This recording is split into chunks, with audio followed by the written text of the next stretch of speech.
Hello, hello, hello, Alexander. How are you doing? Good afternoon, Tara. I'm fine. How are you doing? I'm doing okay. You're having a busy day. I'm glad you could squeeze me in. Well, it's Wednesday turned into a procession of interviews about various different subjects, but I'm always happy to come on, especially to talk about things like cultural Marxism, which is something often said but little understood. There you go. And I wanted to, I know that you're rushed. If you want to share the stream on your whatever it is, feel free. Yeah, I'll Yeah. stream And we'll just to. let people know that you'll be here for an hour so that they don't feel like it was a bait and switch, like they were promised Alexander and all of a sudden who was this weird woman on the screen. Well, I'm sure that their education would be expanded by listening to you as much as they do to me. Well, thank you. Aren't you? You're very polite to me, them. Um, all right. So while you're doing that, I should do the formalities. Welcome to another Morbid Symptoms podcast. I'm your host, Tara Van Dyke, and I'm joined again very happily by Alexander Mckay. And we're going to talk about, let me see if I can bring this on the screen. Yes. We always pussyfoot around, Alexander, you and I. We always pick the easiest topics. Um, Yes, we always pick the subjects that Jordan Peterson does his podcasts on, that's but we right. I do it mean, much just better. that's just the coattails, It's just because it's Mm. the grift. It's where the money and power are. If you talk about Yeah, yeah. Maybe gender we can board afford the. institutions and what blame or what responsibility do Marxists have for the success of cultural Marxism that's they seem to dislike so much, which is interesting. So here we are, Anyway, yes, so I should stop rambling. I only have you for an hour or so. Um what I wanted to talk about, is I didn't want to spend too much time in the video that I started with, and that I'll loop a couple times at the end. Is when we kind of goes over like the basic, just like what is cultural Marxism, who are the main proponents of it. So people like Jordan Peterson, but primarily I think the intellectual part of it is more probably Christopher Rufo and Yeah. James Lindsay. So I just want to very close. I know that you know this, but for people who are tuning in or who tune in later, who may not be familiar with cultural Marxism or have heard it, but aren't exact, just to, because in the world we live in, even if I say the word up, I have to stop and define what I mean by up because somebody might have who knows? It might be. I don't want to be, you know, charged with epistemic colonialism or privilege or something like that. Somebody might identify as only being able to go down. You never know. That's right, and then who am I to say that your up is my down, and it just gets a mess. So anyway, so cultural Marxism, very quickly, their general claim is that Marxism shifted to culture from economics. That's their claim, and we'll come back. That'll be a common theme throughout. So again, I'm basically going to go quickly over what I understand cultural Marxism to mean. The main well, I wouldn't say they're champions. I mean, the people who are saying the problem with our society is cultural Marxism. People who are doing that. But I would like to spend at least half our time today, if possible, on looking at not they get Marx wrong and they get all the usually how Marxists will critique the cultural Marxist argument is that, well, they get Marxism wrong, or they complain that they won't debate them, or they won't debate people who can actually debate them, or they just or don't like it that once it's, even if they admit at some point that they got something wrong, they keep on pretending like they didn't. So they're very upset about this. And what I want to focus on is, for what my grandma used to say, when you point the finger, remember there's three fingers pointing back at you, and to look at what responsibility do Marxists play in the rise of what is being called cultural Marxism. And I want to, which I think would help also figure out. I think that when we confront that and get a handle on that, then it would also allow us how to deal with this. Yeah. So I'm going to put on my philosophical hat and say that a big part of the problem is how we understand the problem or understand the question. So that's what I would like to talk the most about. Hopefully I succeed in that, because I'm not too proud at all to admit that particularly when it comes to the political history of Marxism, you're way more knowledgeable on that than I am. So, whereas I have a fairly good understanding because this was coming to the fore while I was in and out of college, grad school, postgraduate school. I feel fairly confident talking about what happened within academia, but outside academia and political parties and organizations, I'm a lot less. I don't know very much about how things happen there. So is there anything you want to say before we get into a quick primer on cultural Marxism and then get into the meat of the matter about what role do Marxists play in this?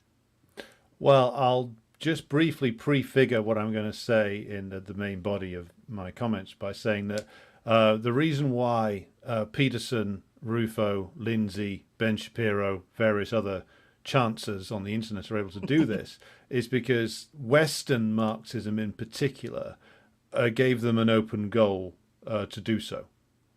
So what they are able to do, what they are able to portray Marxism as, this sort of cartoonish, clownish, threatening thing, is what Western Marxism opened the door to in many respects. All right. Well, it sounds like that you and I will while we might not completely overlap, there's nothing that will cause us to become enemies through the course of this program, because that can happen, I've learned. Anyway, but enough about that. Okay, so quite quickly, yeah, we talked about this. So the general claim is that that's kind of how, if I put on my Lindsay and Rufo hat, it's like, okay, well, once it was clear that they didn't succeed in changing the economy, and they have a very kind of vulgar Marxist understanding of that about, but once they didn't succeed in taking everybody's stuff and doing what they wanted with it, with a huge kind of bureaucratic state, kind of bureaucratic tyranny, when that didn't succeed, they shifted to culture.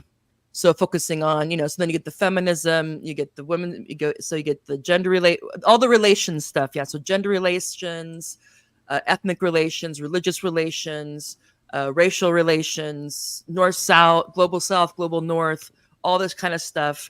And also a tremendous amount of focus on how people talk. So the discourse. So again, the idea is that once the Marxists realized that they weren't going to be able to flip the economy on its head, that they apparently there was some meetings, and then they decided, okay, you know what, culture. That's how we're gonna roll. So Christopher Rufo, I think he's the most intellectual of them all, but of course he has a background, I think, in social science, whereas Lindsay, I think, is a mathematician by training. But anyway, Christopher Rufo, here he is with, for those of you who don't know, Governor Ron DeSantis. Proven winner, Ron DeSantis. Yes, proven winner, Ron DeSantis.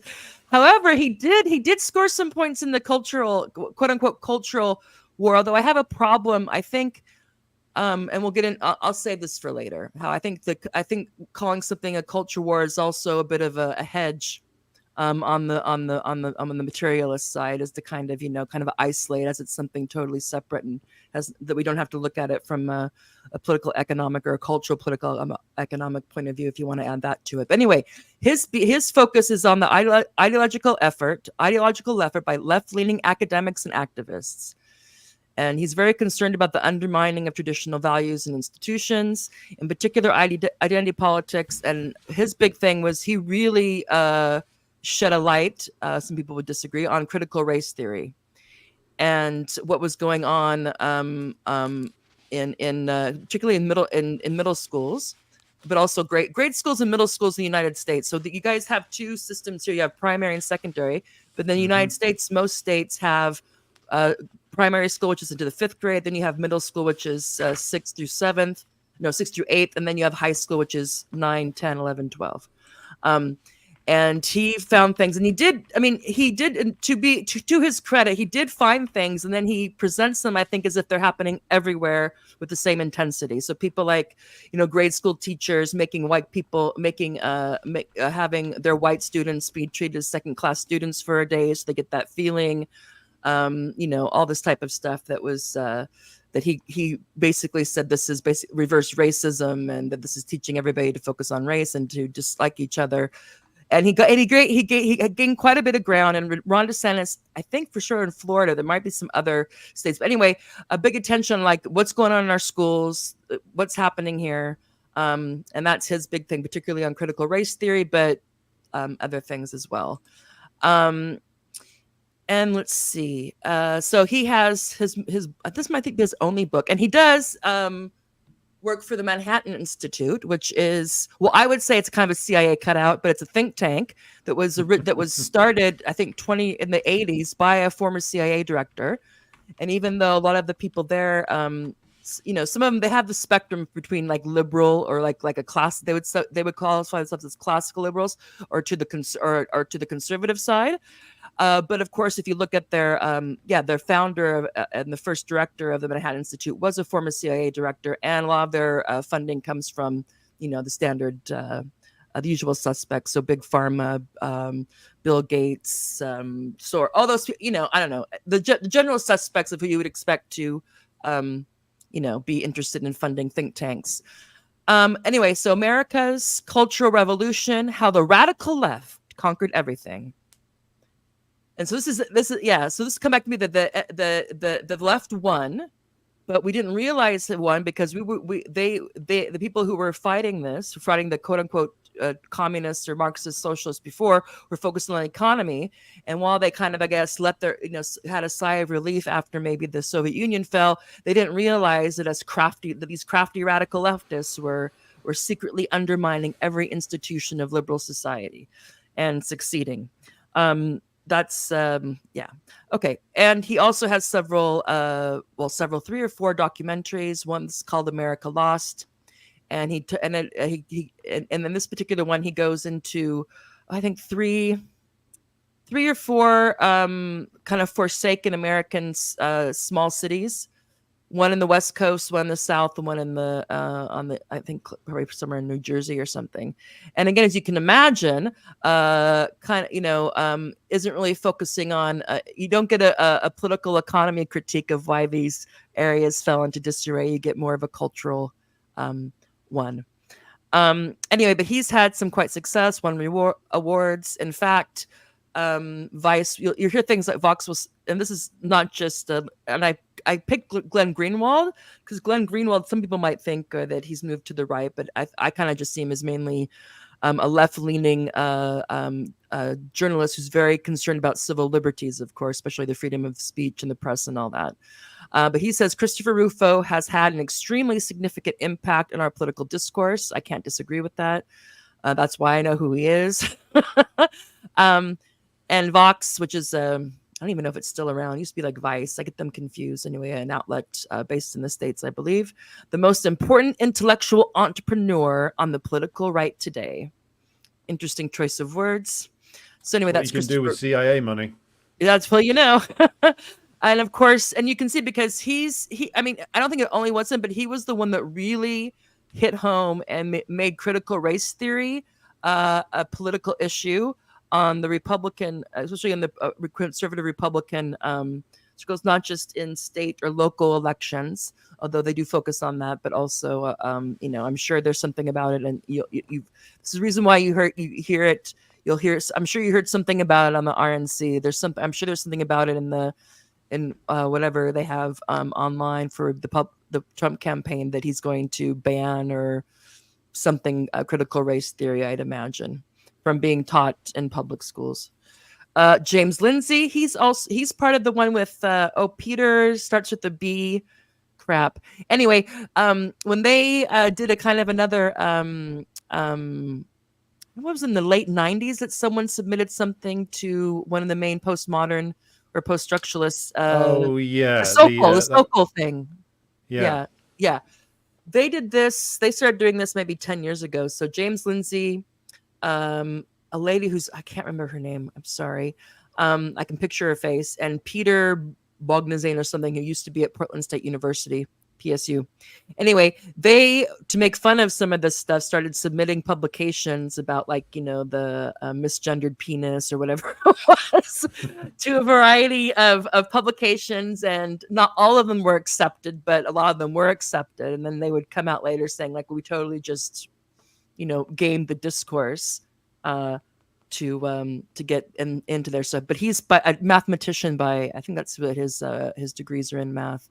Anyway, he focused on critical theories, roots in Marxism. So they want to say that critical theory, which is a more comprehensive term, has its roots in Marxism. Again, this idea that once they realized that the economy, they weren't making much headway at all with the economy, there was a switch from focusing on the economy to focusing on culture, and of course, in undermining all the institutions and norms and whatnot.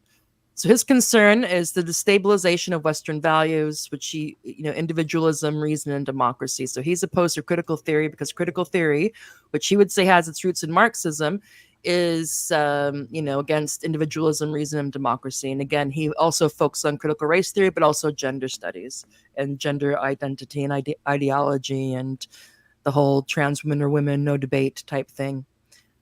He wrote a book called, he's written several books, but the most, race Marxism, which has been panned, but doesn't matter, because the people who pan it aren't the people he's writing this book for, which I think is something that Marxists don't understand. Critical race theory is race Marxism. So, there you go. And he's using the old National Bolshevik version of the hammer and sickle there, which is from Russia in the 90s. It was Dugin and Eduard Limonov's party who used that. Okay, I'm going to quickly speed up here. Jordan Peterson, same thing. Douglas Murray, because it's not just United States people. Douglas Murray. He may well be the most odious, by the way, of this. Okay, I'll let you do this one then. I'll let you do Douglas Murray. Douglas Murray, he's been around for a long time now. I remember him being a thing that sort of the edgy undergraduates on my political science course when I was an undergraduate 20 years ago would bring up Douglas Murray. And Murray started off his career as like a hardcore, I think self-described neoconservative. He was associated with like some very pro Iraq war, like intellectual movements, so to speak, in Britain 20 years ago. He was floating around the crowd that was, I don't know if he was directly signed on to the so-called Euston Manifesto, pioneered by a bunch of ex-Marxists, actually, that was mainly about being pro the Iraq war and pro absolutely 100% defense of Israel and all of its works. No hesitation, blanket endorsement. And then he went on from that to he sort of caught the wave of new atheism, which I would put forward the point of view that was a scam, intellectual movement, new atheism. So he was kind of involved with that. And then lately he's sort of reinvented himself again, but with complete consistency in some respects, as a defender of Western civilization. But really, as you can see from his book titles that you're putting up on the screen there, Tara, he's essentially just doing remixes of Samuel Huntington. That's what he's doing. It's what all these guys are doing, really. I mean, Huntington at least was a little bit more original in his writing. I mean, I was obliged to study The Clash of Civilizations in my master's. And just to stop you there for 1 second, didn't he actually have a quote where it's like people think that the West won because its values were superior, but actually it won because of its superiority and organized violence? I mean, Huntington admitted that as well. Well, Huntington was a bit more on the nose. Like he came from a sort of era of Cold War intellectuals who were a lot more open about how they regarded things. So Huntington was open about the fact that that the West was an imperialist and that was good. He regarded that as a good. He defended like the Western civilizing mission. Now Murray and his friends like Richard Dawkins have sort of danced around that not, they didn't openly say it for a long time, but now they are. And now they are. So especially since October the 7th last year, they've really taken the mask off. And you can see it with all their little troglodytes that follow them around. They're now openly being like Western chauvinists, openly racialist towards especially like resistant populations. So the reason why they were obsessed with Islam for so long, like with Murray, it's 20 years, is because that was the principal focus of imperialist wars 20 years ago, with it starting in 2001, arguably in 1991. And so when you want to start a war that will last for decades and lead to permanent occupation, you need a cottage industry of paid for hacks and academics and journalists who will go out there and make the case as to why it's a civilizing mission. And that's what Douglas Murray's whole career is, in brief. Very good. Yeah, I can't. Yeah, I would say that also it's kind of that there seemed to be a period of time where they kind of put their cultural chauvinism and of course they're basically like Western imperialism. Yeah, what's the problem? It's a good thing. We should be more imperialistic. Yeah. To the back and focused on free speech and wokeness for a while. But then, I agree with you that October 7th happened, this all kind of went to the wayside because now they have no problem suppressing the speech of others and acting like they, that they're traumatized for 4 days if they see a Palestinian flag. But also it just seems like I was remembering like maybe he was, I don't know if you're familiar with Robert Kagan. He's a neoconservative, but he has the same type of thing that I think about him when people bring up Huntington, because he also what I like about him is that he doesn't hide it. He's like, look, not only should we be, people are saying that somehow America hasn't had this strength since the beginning. He makes the argument from the beginning we are imperialist and expansionary, and this is fine. We shouldn't apologize for it or hide it or whatever. Yeah, I mean, that became bad, and now it's okay again.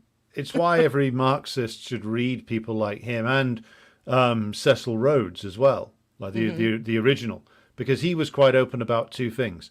One, the necessity of imperialism for the survival of the West of Britain and the entire Western world, and secondly, the usage of the profits of imperialism to buy off a section of the domestic working class. And thirdly, the fact that in the imperialist period, America would take over the management of this system from Britain. And all of those three things he was advocating for have come to pass, basically. So people like Rhodes, people like in later years Kagan, like who are open about it, I'd much rather read them than someone like Murray, who spent most of his career pretending that imperialism doesn't exist. Now he's come out and he's finally advocating for it. So I welcome Douglas being more honest, Yeah. Maybe he'll stop blocking people on Twitter now. Well, you got to protect the brand. Yes. Anyway, quite quickly, because I want to, and again, this video I'll play again at the end when I kind of outlay the main proponents and what it's about and whatnot. But so the criticisms of cultural Marxism from Marxists would say, okay, it misrepresents Marxists' focus on class struggle and economics. Okay, it's historically inaccurate, and that actually, it's Marxism would be, Marxism should be, it's opposed to identity politics, and they see it as a distraction against capitalism, which may be the case, but they certainly participate in it. I don't know if I don't mean everybody. I mean some people that, and I'm just talking about Marxism is one of those things that like feminism or Democrat or whatever, that people can quote, those are one of the things that people can't identify into. So there's people who say they're Marxists, or they say they're part of a Marxist organization. And that's who I mean. I'm not going through and haven't gone through and been able to say who is and who isn't. Anyway, and also that it's a political weaponization. So, and this is not so much, this is probably people who don't want to be associated with Marxism, but are involved in some sort of social justice or social movement, cultural movement. They think the label is used to discredit progressive movements because of the word Marxist in there. They don't like it. oversimplification. Of course, it conflates diverse intellectual traditions, which it does, but they don't care about that. And people keep on thinking that they will. When I'm like, why? Their pie is working, their stew is working for their goals, and that it's misleading label that simplifies complex theories. Fine. So here we go into getting into the part of the role, wittingly or unwittingly, knowingly or unknowingly, with resignation or with glee, or with opening arms, that Marxists, whether in the academy or in political organizations, are responsible for cultural Marxism. When I mean not responsible in total, but have a responsibility or some blame to reconcile with. And what I would say is, I don't know about you, but the things that leaving it to the side, the fact this is just an excuse for imperialism. The many of the things that Rufo and Lindsay critique, I would also critique. I am no fan of gender ideology. Yeah, I'm no fan of what critical race theory has been turned into, how it's been operationalized or instrumentalized, I should say, with teachers who think they're doing the best thing by having white students be the underclass for the day, and the non-white students be the superiors of the day, and various other things that don't go on as much as they probably say, but do go on this kind of how critical race theory, how it is now, really essentializes and reifies race, which I am against. However, them attributing it to Marxism, and this idea that Marxists had meetings and decided to focus on cultural issues rather than economic issues, of course, is bullshit. However, one of the things that I'm sure you're familiar with is intersectionality. And so I always think that, okay, and people still talk about this, leftists still talk about this, how it has to be intersectional. And people who would say they're Marxists or are part of Marxist Leninist organizations or Marxist Maoist organization, whatever, will also say, well, we have to be intersectional. We have to be intersectional. It's important. I wonder what they mean by that, because the problem is that not that, I think the double-edged sword, because I think about it in terms of is it intersectional or is it liquidation? So when you start to intersect everything, you get a bazillion pieces, which is great if you want to carve out a niche in academia or a think tank or on the internet. So I'm a specialist in a particular place, from a particular standpoint, from particular gender, sexuality, et cetera, and then I can then that could be our turf. And if anybody says anything against that, I can say, well, who are you to speak about Argentinian peasant, binary Episcopalians or something like that, whatever it may be. So this is one thing. And that quite quickly, so I find people will, the Marxists, or people who will just say that they are, will just take their word for it, who will complain about cultural Marxism and what it gets wrong and how it's giving Marxism a bad rap, will embrace intersectionality. Oftentimes will go or have gone along, whether they want to or believe it, with gender identity, with the most excessive or kind of essentializing aspects of critical race theory. So I think, and in terms of why that is, I think that, well, actually, before I get into, if I get into this, I was going to talk about deconstruction, just because what became popular, at least when I started to go through the higher education system, was the deconstruction and discourse analysis. Yeah, so Derrida and Foucault. So everything was, and this became almost obligatory. And the reason, and I just want to add that I don't want to get into it too much, because I know you don't. I might go backtrack, since you have to go in 25 minutes or so. One of the reasons I think that this was so successful in making its way through academia is because it's so easy to duplicate. If I'm deconstructing something, I can, like, for example, I can deconstruct any binary. And I can go through that. So it's an easy method to reproduce. And anything Yeah. that's a text, anything that has any kind of binary aspect to it, you can do this. And then you can think, and this becomes what it is to be a critical thinker or a critical researcher or a radical whatever it is, whether it be in film studies or gender studies or urban studies or sociology, or especially the start in literature, is that it's easy. It's not, I don't want to make it seem like it's easy, like anybody can do it, but it's not it's not that difficult. Well, once you learn how to do it, you can do it over and over again. And with Michel Foucault, he also, in terms of discourse analysis and focusing on the way things are written about, spoken about, and communicated, again, this launched 1,000 ships and probably tens of thousands of academic careers. And I'm not going to say it's not interesting or worthwhile, but what I will say is it has nothing to do with class. Very little. And of course, Foucault didn't talk about factories. He didn't talk about the economy, really. He talked about what? He talked about prisons. He talked about schools.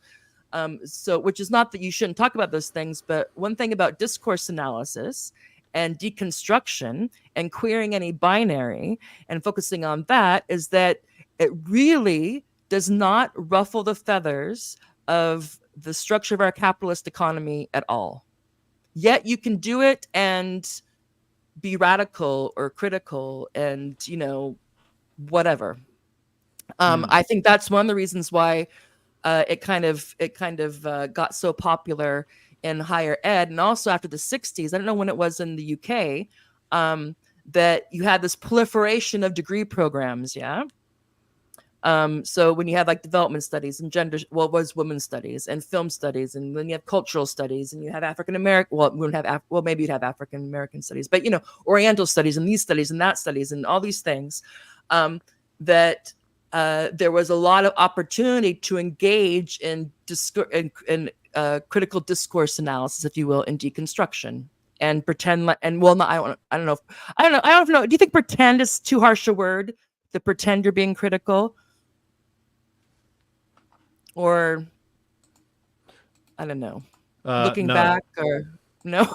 Okay. I think it's apt because it enables people to wear a mask of radicalism whilst doing incredibly reactionary things, such as making sure that intersectionality and things like that talk about how things apparently literally intersect around each other, but the academics who are committed to it spend all of their time making sure that nothing is ever connected to anything else, and or creating connections which are like a hall of mirrors.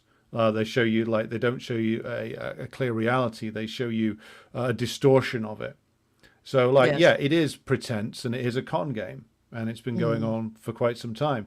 Did you want me to do you want to talk about like what I think is potentially has some truth in what the likes of Rufo and co say? Okay, what I want to do, because I want to be cognizant of your time, I want to get to my 3 questions.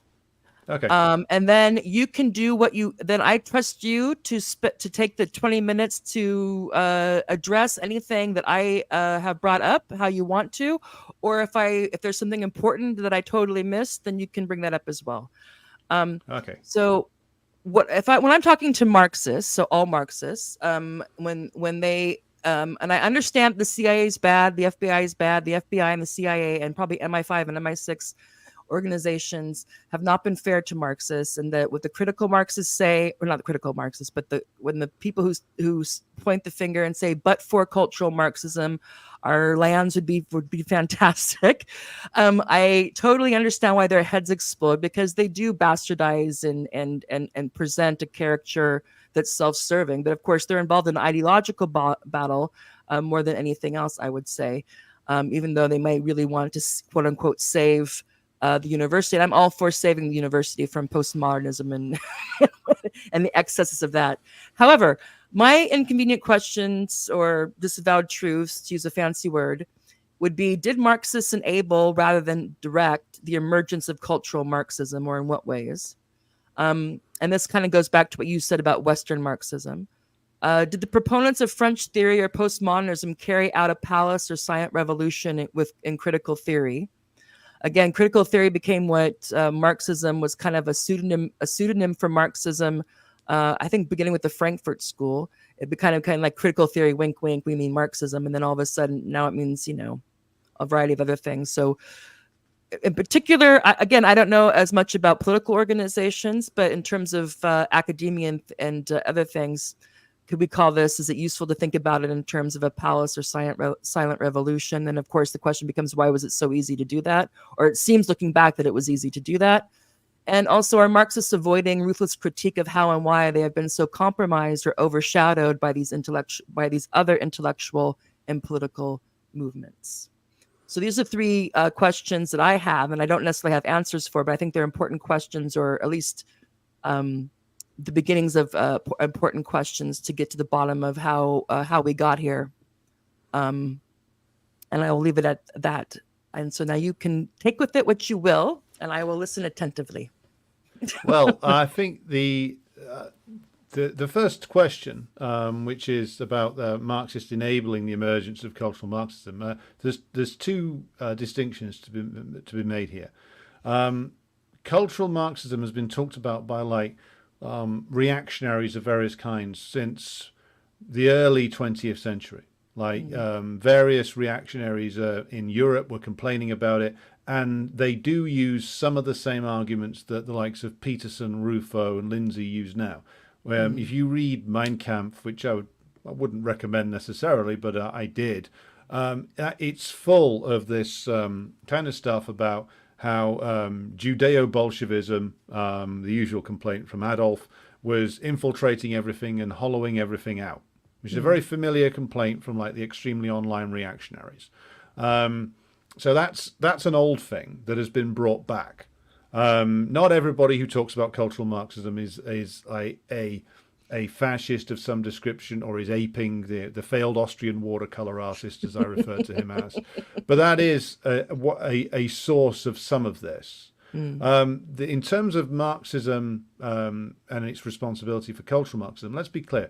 Cultural Marxism, the Frankfurt School, from whence it springs, is the better way to refer to it would be Western Marxism, because that's essentially what Western Marxism has become, is like a sort of parody of Marxism that is critiqued and screamed about by Peterson, Lindsay, Rufo, many, many others.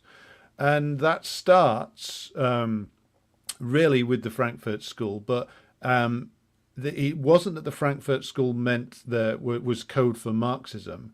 It was code specifically for anti-communist Marxism, and was from the very beginning. From the very beginning, Adorno, Horkheimer, and the others who founded the Frankfurt Institute for Social Research, they were specifically anti-Soviet. They were specifically anti-communist.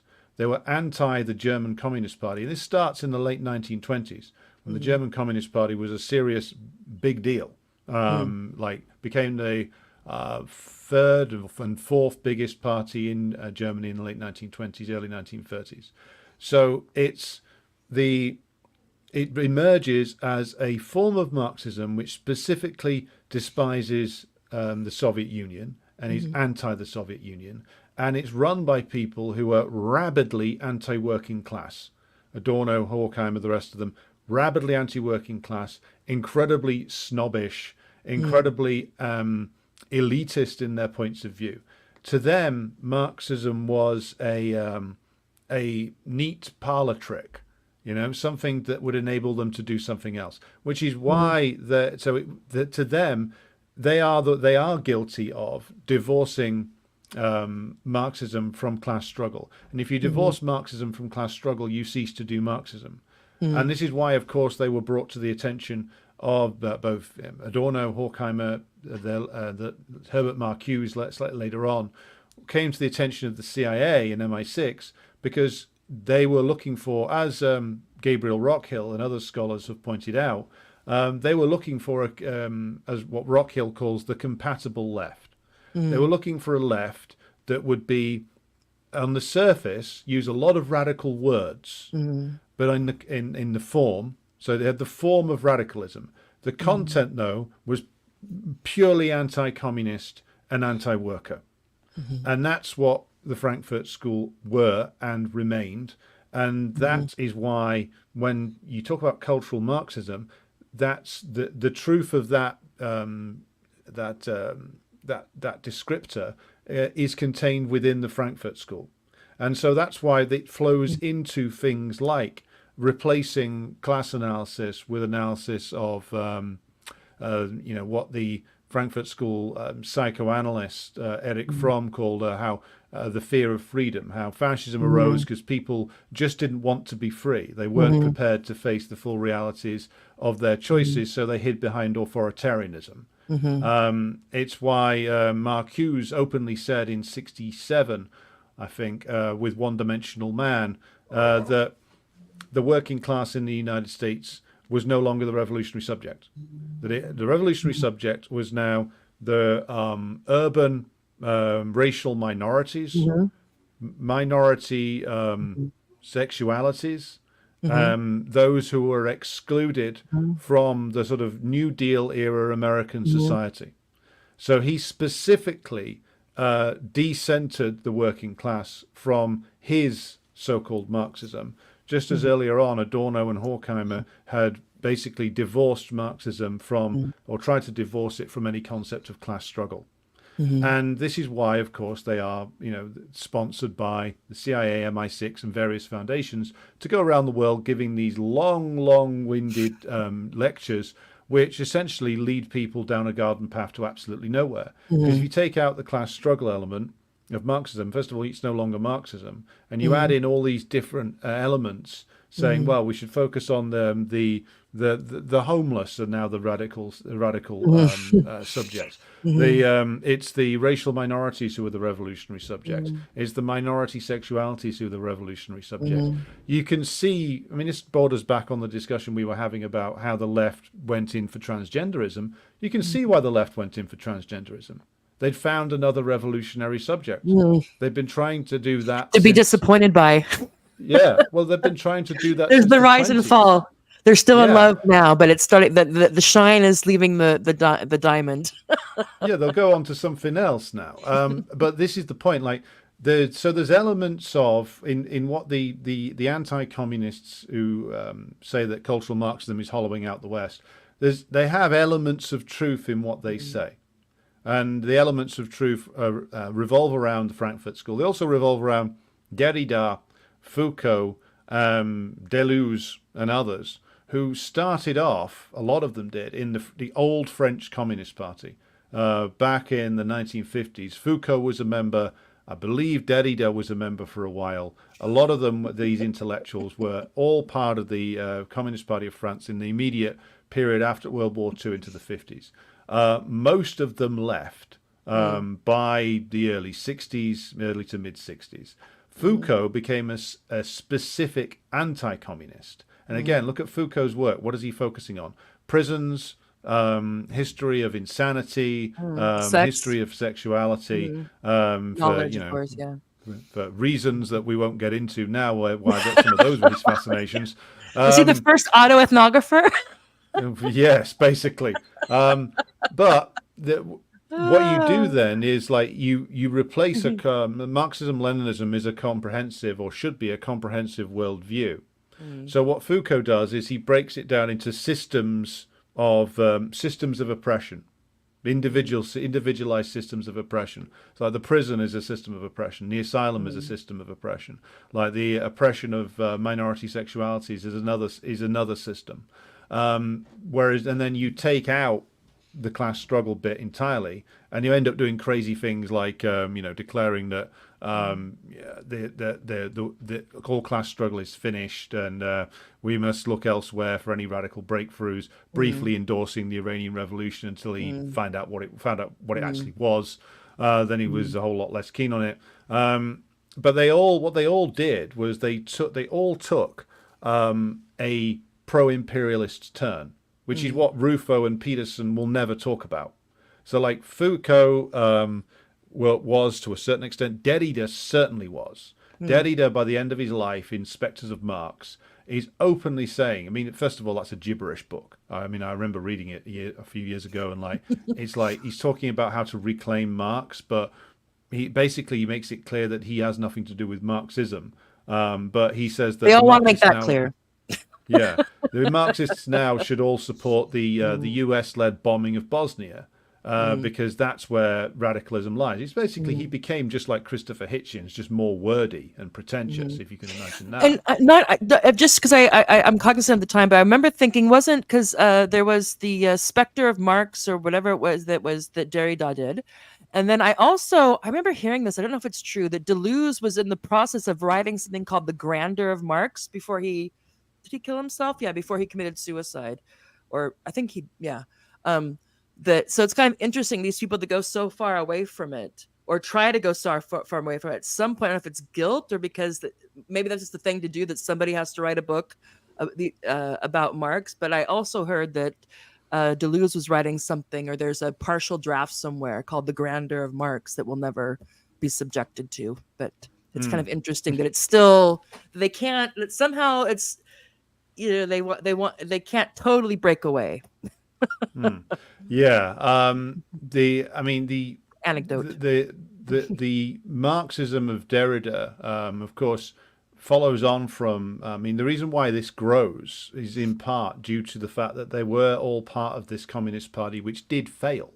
The French Communist Party did abominably fail. They failed with regard to Algeria in the 50s, where they took a pro-imperialist position for a long time. It's the reason why, Sartre, to give him credit where some credit is due, did oppose that, but Sartre was also later a Zionist, so there you go.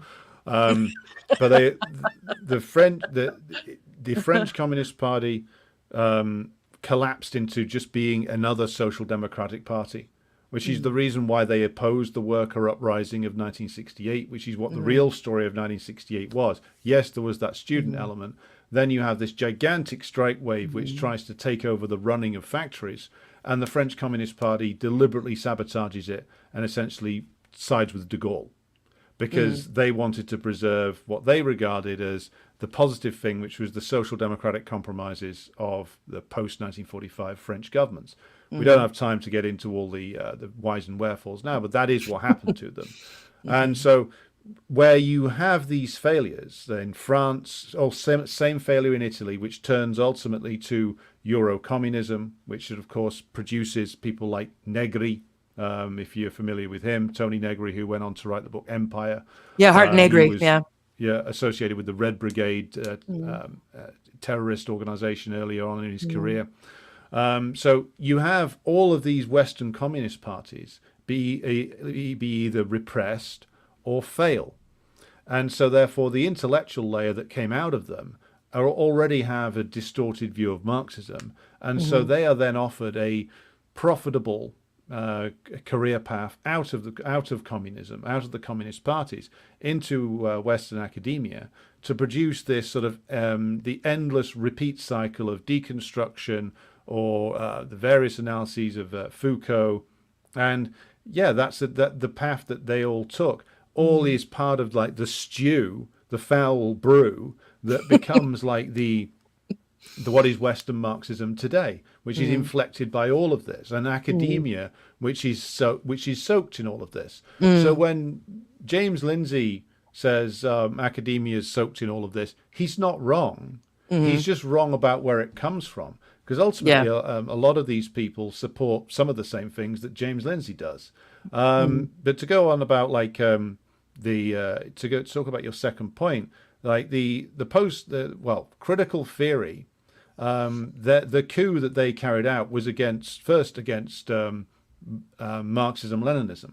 They were part of the vanguard attempt. They were in the intellectual vanguard of anti-communist academic Marxism. And sorry, just to say one thing, I think it's also, I don't know if this is important to bring up, but that of course Marxism didn't start in the university. No.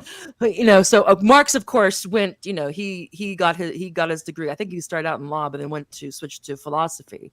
So he, of Mm. course, but he didn't go. He was never a professor or anything like that.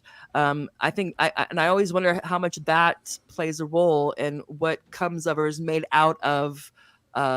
What kind of perversions happen to Marxism once it gets into the academic milieu, so to speak. But sorry, I just wanted Yeah. to bring that up. He was outside of the academic system, and you could only Mm-hmm. write this outside of the academic system of the 19th century. You wouldn't have got much of a career for yourself doing this inside that system. Mm-hmm. So yes, their coup was really against Marxism, Leninism, and their taking ownership of Western Marxism was their success that the ruling class was very happy to see. And now, in terms of avoiding ruthless critique, I would say that what there needs to be done with Western Marxism, and some are doing this now in the West. Rockhill's doing it, even like I'm trying to do it in a smaller way. Is that this entire development since the beginnings of the Frankfurt School needs to be systematically critiqued and then rejected, Mm-hmm. because this is where this is like fruit from the poisoned tree. As soon as like the Frankfurt School rejected class struggle, rejected the idea that the working class could become the ruling class because they hated the working class, and took class struggle out of Marxism and just turned it into endless interpretations of various cultural phenomenon, which Mm-hmm. is what it is with Adorno, what it is with ultimately what it is with Marcuse as well, Mm-hmm. and which just leads to defeatism, pessimism, and you going down an ideological cul-de-sac. Well, that all needs to go. Mm-hmm. Basically, that all needs to be properly critiqued and then discarded, Mm-hmm. because it was like a long-term deviation which did give rise to all this bizarre shit that you see Mm-hmm. now. And the other big thing is, of course, that what it does is you see like these foolish academics and teachers trying to implement critical race theory in schools and stuff like that.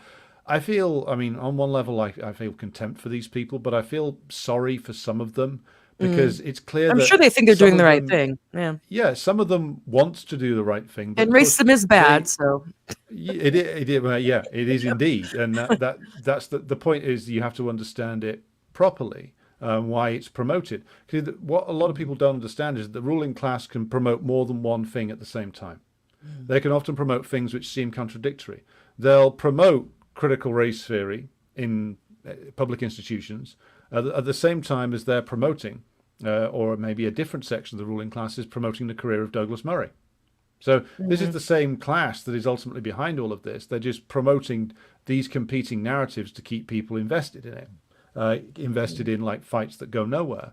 And that's the Mm-hmm. big thing that the ruling class really wants from like official legal Marxism, to use the term we've used before when we've been talking, is And like they Daniel want a Tutt did Marxism. not like that. Anyway, No, he didn't good. like it at all, but it only goes to show that it was a correct usage of the term. They want a Marxism which ultimately goes nowhere and just churns endlessly, but Mm. produces nothing. And so, I in think that that's the sense, like point. this Yeah. this fight between the advocates for Western Marxism on the one hand, and Rufo, Peterson, Shapiro, etc. on the other, this Mm. is great, because this just basically has two groups of clowns debating a cartoon version of Marxism, and each being well rewarded for their participation in the events. But again, like it keeps Marxism as essentially a petty bourgeois parlor game, Mm. and this is the fate of Western Marxism. Mm.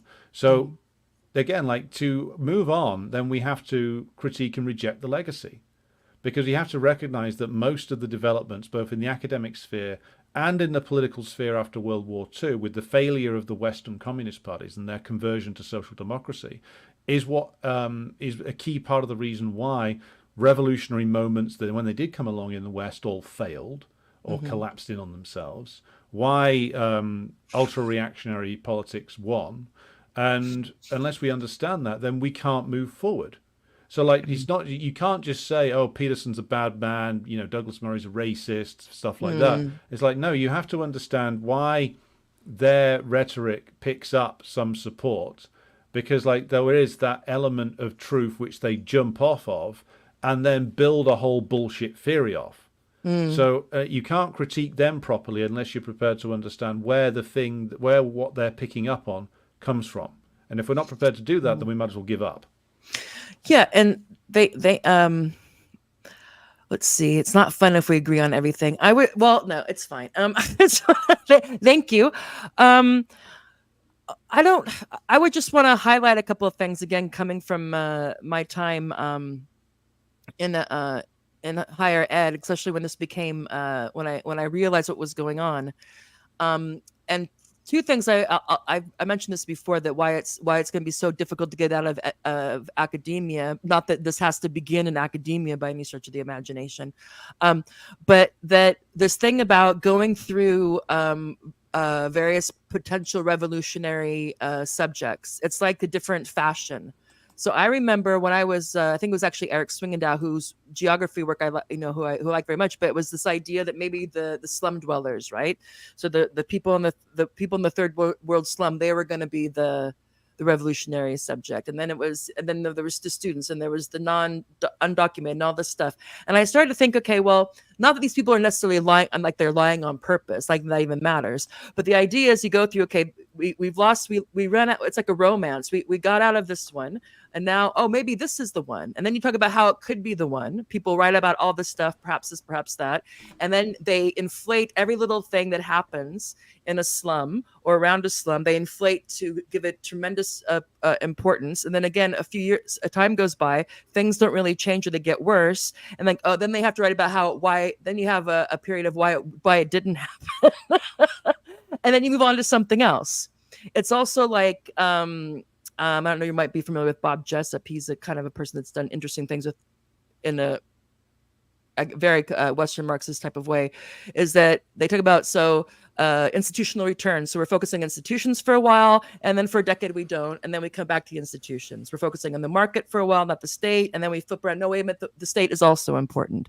Oh wait, so this constant churning that goes on of falling in love and falling out of love with potential mechanisms or agents that haven't been, and I totally agree that this has gone on again when you dislodge Marxism or the revolutionary subject in a capitalist context from the working class. Of course, it allows for all this stuff, but of course, it's great for careers, and they just kind of move on different phases. I think that, plus what I talked about before, that anything that has a template that's iterative, like deconstruction or discourse analysis, is going to be fantastic, especially when you have inflation of degrees and various other things that go on with that. So I think that, once they decide that everything was a text. I remember when I was when I was doing my research in Mumbai, the city also was a text. Everything's a text. Well, great. Everything's a text, which means you can deconstruct it, and you can do discourse analysis, and you can do play and the signifier and all that fantastic stuff. And then you move on, and then someone will do that to what you said, and then someone will do that to what somebody said about what you said. And it goes on and on and on, which is great for the marketplace so-called of ideas, or the neoliberal university, when the number of publications that somebody has matters more than the quality of them. So I don't know how I just don't see this reconciling, this confronting the deviation, and that what you call the Western Marxism was, and why it took root and whatnot. I don't see it happening in academia. And while I think it's great when I see something like the American Communist Party get off the ground, and they're pissing off all the right people, I still think they want to be accepted at that Western Marxist table, or there's still some who think they can turn them around. So the people who've made their bread and butter, who came to the surface, whether it be Varoufakis or all these other type of people, who turn up their nose and will, I'm assuming without really looking into people like Kaz Aldin and Midwestern Marx and Hinkle and all those other people, that they're grifters, they're jokes, they're racist, they support Trump, whatever it is. I still think that these organizations, my guess is, I'm not inside of it, still think they want that acceptance. They have to get over wanting the acceptance from these people. They have to welcome their disdain. Don't you think? I don't think they're going Well, to get. I don't think they're going to change their mind. They've had fantastic careers out of this stuff. They're I not think going to that's go back now exactly. and say, "Oops." I don't think. Yeah, you're never going to win over these people because these people's jobs are dependent upon doing what we've just been talking about, which is leading people absolutely nowhere. I mean, Yanis Varoufakis was the finance minister in a government which literally did that with the Greek working class, which has led them to a disastrous defeat. Then Yanis said, "Well, that was bad. I'm off to be a celebrity." Yeah, That was it. And he's you read brooding. He's his got the book. jacket and the motorcycle. And Yeah, he's got, and so I will always defend a man with a shaved head. But yeah, well, he's a cracked vessel, as Dr. West would solidarity. say. But Yeah. the point is that they are not going to come over to our point of view, and not only that, we should welcome their rejection. They have always rejected actual Marxism, Leninism, going all the way back to over 100 years ago. And they've consistently rejected it, and they've criticised us for being Stalinists or Maoists or anything else. So that is the buzzword of the moment. So I say, fine, that's not the audience that we want. That is an audience. That is a group that has been paid off, that is incorporated into the bourgeois superstructure, and therefore we should aim our agitation elsewhere. We should aim it at the working class. We should aim it principally at the working class to attract the advanced workers, and that should be the basis of any party we are building up. The intellectual sphere, though, those who choose to leave the intellectual sphere of the bourgeoisie will be attracted towards a strong party of militant workers, but they will do so on the basis that they will join as equals and are expected to adopt what I would call the proletarian ideological position, not come in and expect to be put in charge of anything. You got to come in and you've got to. And the other point is that if you're building anything, and I think that the Midwestern Marx guys are serious about this, which is that you have to be rigorous in your study of Marxism itself. So many of the people we've been talking about haven't read anything, or they read it 20 to 30 years ago. Or they read it for a particular purpose, to pluck out things. To be like, see, you want to take... Yeah. Or one comrade of mine got a startling admission from some official communists recently that, they gave up reading Capital. And these are men in their 50s and 60s. Oh, I tried it in my 20s. I couldn't get into it. It's like, you're a member of a so-called communist party, And that's the story that takes place over and over again, because if you go through academia on the reading lists, you're not obliged to read whole books in political science. No, you're given 20 pages. You weren't even, when I was an undergraduate, you weren't even told to read the entirety of the Communist Manifesto, which you can read in an hour and a half. So you're trained to read tiny excerpts, whereas what we need to develop is to go back to when, or take inspiration from when reading circles of working class people in Britain 100 years ago were the ones who formed the original Communist Party, and they did so by coming together and studying the works of Marx and Engels, and then Lenin, Stalin, Mao afterwards, intently, week after week, and actually learning to apply the analysis in their day-to-day, in their workplaces and their communities. That's what you need to do, because this is stuff that is accessible to workers, was then, it is now, if you're prepared to construct the study in a serious way. But none of these people want to do that, because they don't engage with any of the serious elements of Marxism in a serious way, which is why they get caught out by people on the right, who will say to them, you support this ridiculous thing, which many of them do. And rather than give up their ridiculous thing, which has got them a bit of an audience, and that their audience will revolt against them if they renounce it, will continue to defend the ridiculous thing. And so therefore you have the career of Varoufakis and many, many others out there who, again, carry on that tradition that goes all the way back to the Frankfurt School of being anti-communist Marxists, whose careers are therefore patronized by the ruling classes of the West. Yeah, and I think that's the. I mean, easy for me to say. I'm not the one trying to start. I'm not the one involved in the day-to-day grind of forming the American Communist Party. However, I don't know. I just still. I think that it's really going. I agree with you that they have to be willing to say, look, I don't want to be at this table, and it's okay, and to realize that if they start when they start getting momentum, if these people want to come and not be like spoilers and try to like bring in like, we have to intersect with this and that and what's everybody's pronoun, or if they don't come in with that crap, they literally want to come back and join. That's fine. Comrades can, you can have different, we're all fallible. But to be willing to say, I don't want to be at that table. And if you can join us at our table, but you're not gonna do no palace or stealth revolution on us with this stuff. There's to be able to have. It's okay to have boundaries. I also find with that sometimes with these, I think maybe what happened on the, I'll use the left more broadly than Marxist things, is that they became like affirmation circles, So, okay, yeah, maybe on the door is like, okay, we're the Marxist Leninists this, or it's a political or organization association. But yet anybody that has an issue, they think that that issue also becomes the issue of the group. Like you have to support everything and it's like, well, no. And that's where you get this stuff like, oh, my trans brothers and sisters and my non-binary asexual, whatever it is. And not that, you have to like say, if that's your thing, you can't join, but that's not what we're doing here. That's not our thing. And there seems to be no capacity to do that. And I know they don't want to alienate, but they have to stop participating in the stuff they say they're against. Well, just to be nice. They're social clubs, and I have to go in just a moment, but I'll just conclude by saying this. It's like a lot of these groups, they are like support networks for the socially maladjusted. They're social clubs and drinking clubs, which is why so many of them dissolve into like bizarre sexcapades and scandals, because that's what happens when you put a bunch of extremely maladjusted, largely men, unfortunately, together.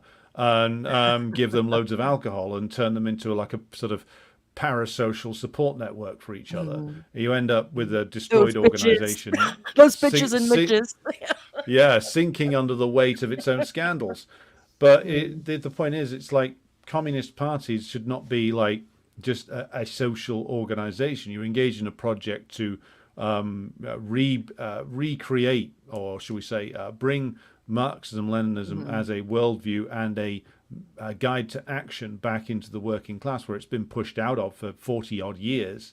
Like you're not in this to like make friends, and you're not in this to be some socially maladjusted person's support network. It's unfortunate that these people don't have anywhere else to go, but that's not what we're here for. And if you think that's what we are here for, then go and form a support group for these people somewhere.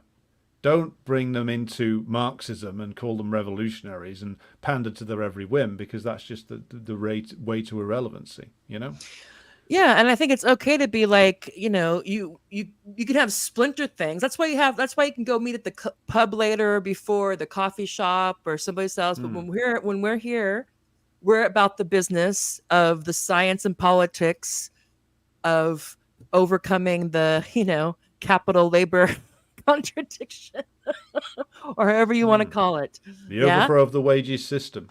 Yeah. So it's like that. And so the other stuff is fine, but that's not what, and when the other stuff starts to filter in and creates problems, that's when you need leadership to step in and say, okay, people, let's, they don't have to take a side about, they think that you can really be the other sex if you say you are. I mean, they could, I would, but just to be like, there's this, here we're doing this, and the other stuff, we have other, we also, I'm sure they have like, barbecues and this and that, and you can meet at the pub and whatever you want to do. But this space and this time is about this. Yeah, I mean, exactly. I don't know. Maybe it's because I have 3 kids and I have to crack the whip. I don't know. But I'm just like, it's crazy. It's just, I'm like, how, just to be like, it's like the invasion of the body snatchers or something. I don't know. Just the crazy shit that goes on, or that it has. And I remember that I used to go, I know, I'm sorry, you have to go. I'm sorry, you're too polite. This has been in the comments. People have appreciated this topic and they wish we had more time to get into it deeper. I agree. So we might have to come back for a part 2 Yeah, certainly. on particular issues because Alexander wants to go and I don't want to keep him longer than I'm trying to get better at letting people go when they have to go or else bad things happen. So Alexander, thank you very much. It's Alexander Mckay. He is the editor of the Marx, Engels, Lenin Institute. This is our 3rd time doing a show together. I love it. I'm looking forward to the next time. And so good day to you, comrade. Thank you for coming on. Anything you want to plug or say before you go on to your next task? All right. Have a good day, Tara. Thanks for having me. Thank you. Bye. Okay, so I'm just going to go through any of the comments that aren't just to people in the chat. I appreciate that there's an interest in this topic. I'm also very interested and frustrated and pissed off and upset and laugh at this thing, especially the Marxists who get upset at Lindsay and Peterson and Rufo when I'm like, well, to quote Peterson, you should, get your own house, your own room in order as well.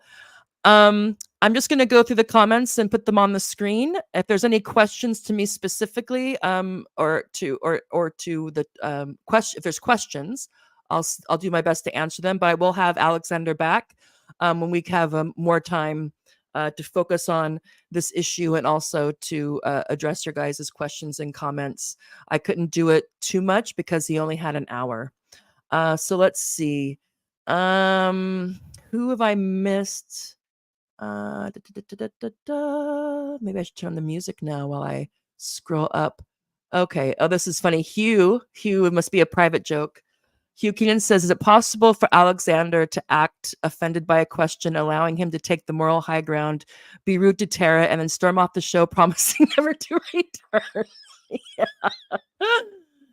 Hugh, yeah. That's my last, yes, my collaboration or my, unfortunately, the U.S. 2024 election Game of Thrones with Benjamin Studebaker is no more because Benjamin found out that I don't condemn Hamas or categorize what happened on October 7th as a quote unquote terrorist act. And I'm not concerned enough with the 600,000 settlers. And my anti-Semitism is too much for him. And so he will not be returning to the show. Which was fine. I should have. The irony of that is that after we got through the Putin part, so Putin as the Night King in terms of how the Republicans and Democrats present him, I thought about ending it because it'd been about 2 hours, and I was like, no, I'll also bring up AIPAC and Benjamin Netanyahu, and the idea was just in the context of the U.S. elections. And anybody who wants to watch that, it really went off the rails. And he was very uncomfortable when I accidentally said that Ilan Pappé's book was about the Jewish lobby rather than it's about the Zionist lobby, which I knew, but I misspoke.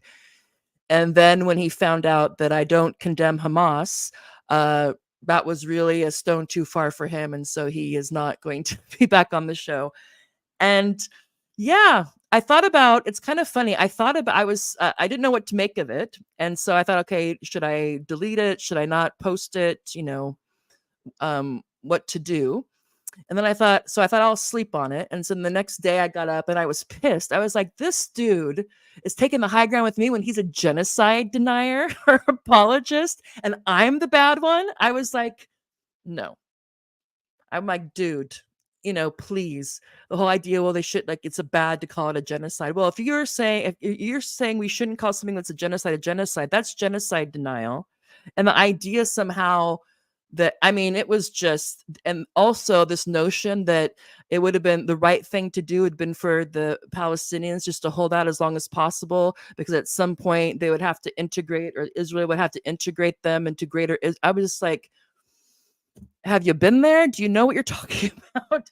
It's like, of course, the hope is that there's integration, but first you have to defeat and dissolve Zionism, which is this. So you have, which is this is the rationale and the source of the illegal of Israel, the project, and how it panned out, the occupation, the apartheid, and what's going on now.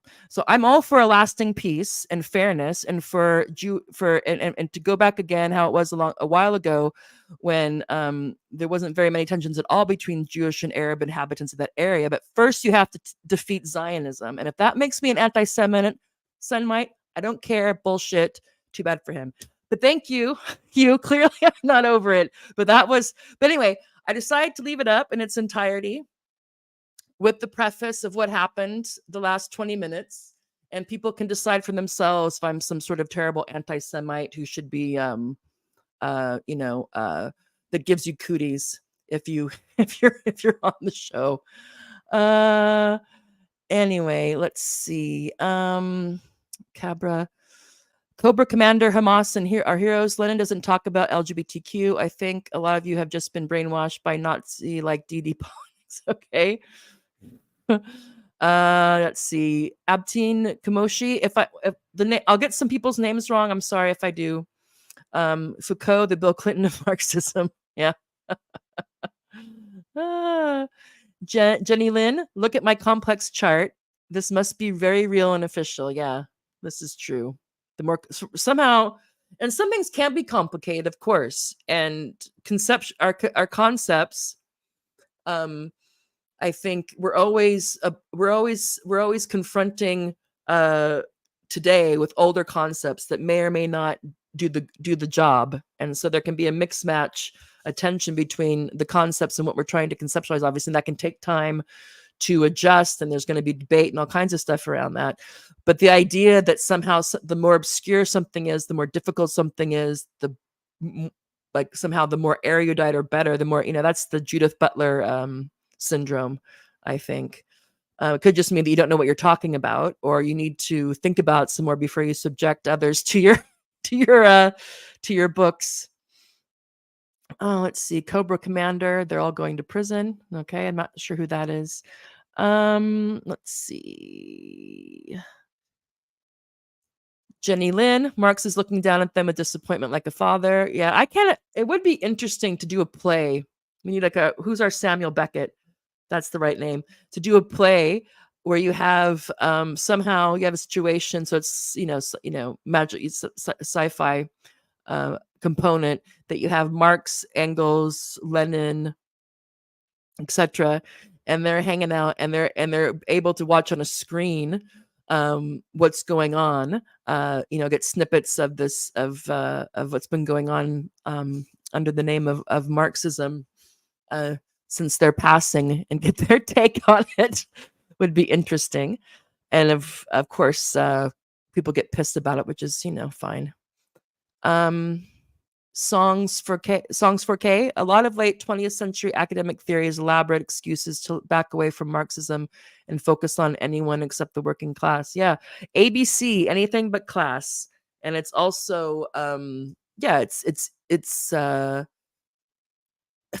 it's easier career-wise and funding-wise, of course, because you're not going to get. There's a reason why you don't have a lot of Marxist institutes or post-capitalism institutes or all this stuff, but you do have a lot of sustainable development and all kinds of things. So things that change, that allow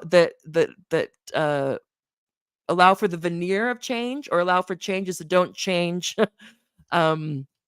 Allow for the class structure, the political economic structure to continue mainly as it is. That will always have a funding and a place for it. So this is true. And also has the people who are coming from middle to upper class backgrounds in academia, or those who were from poor working class backgrounds but then have been in academia for a while, to kind of have moved out that class economically, but also subjectively. I'm sure it's not very convenient to think about class that much. It's easier to think about race and sex and gender and sexuality and ethnicity and alternative epistemologies and multiple modernities and all this stuff, rather than the class relations within and between countries. So I think I would agree with that.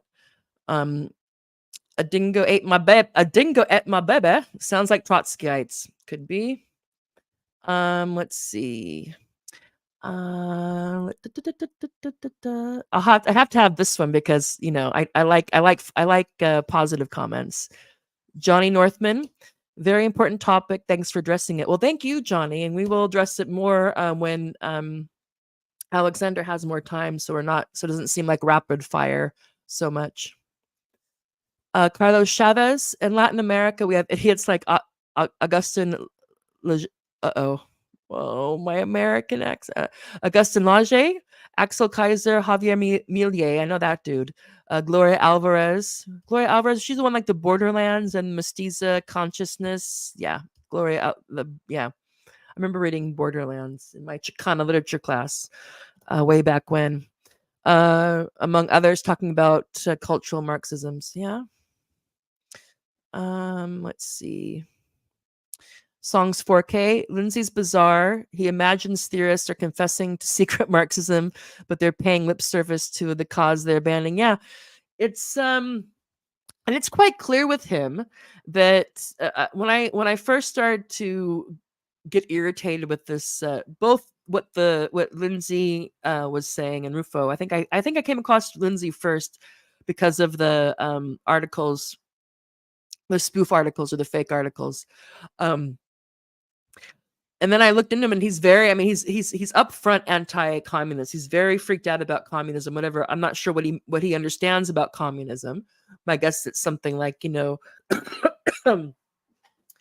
starts with probably like it's taking away everything, giving it all to the state, and then you have it interspersed with cultural revolutions and gulags. My guess is that's what he must think communism is.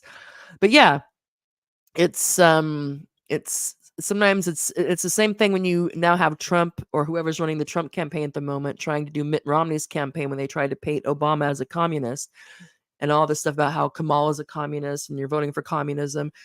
It's like, what in your I don't know if it's just they have this fever dream, or if it's just all cope to cover up for the fact that really nothing's going to change. So they have to come up with this thing. So the Democrats say we're fighting Hitler with Trump, and then Trump saying, oh no, we're fighting communism, which but really it's a neoliberal versus a neoliberal with some cultural with some differences on what abortion, gun laws, and immigration. Maybe even on immigration. I'm not sure.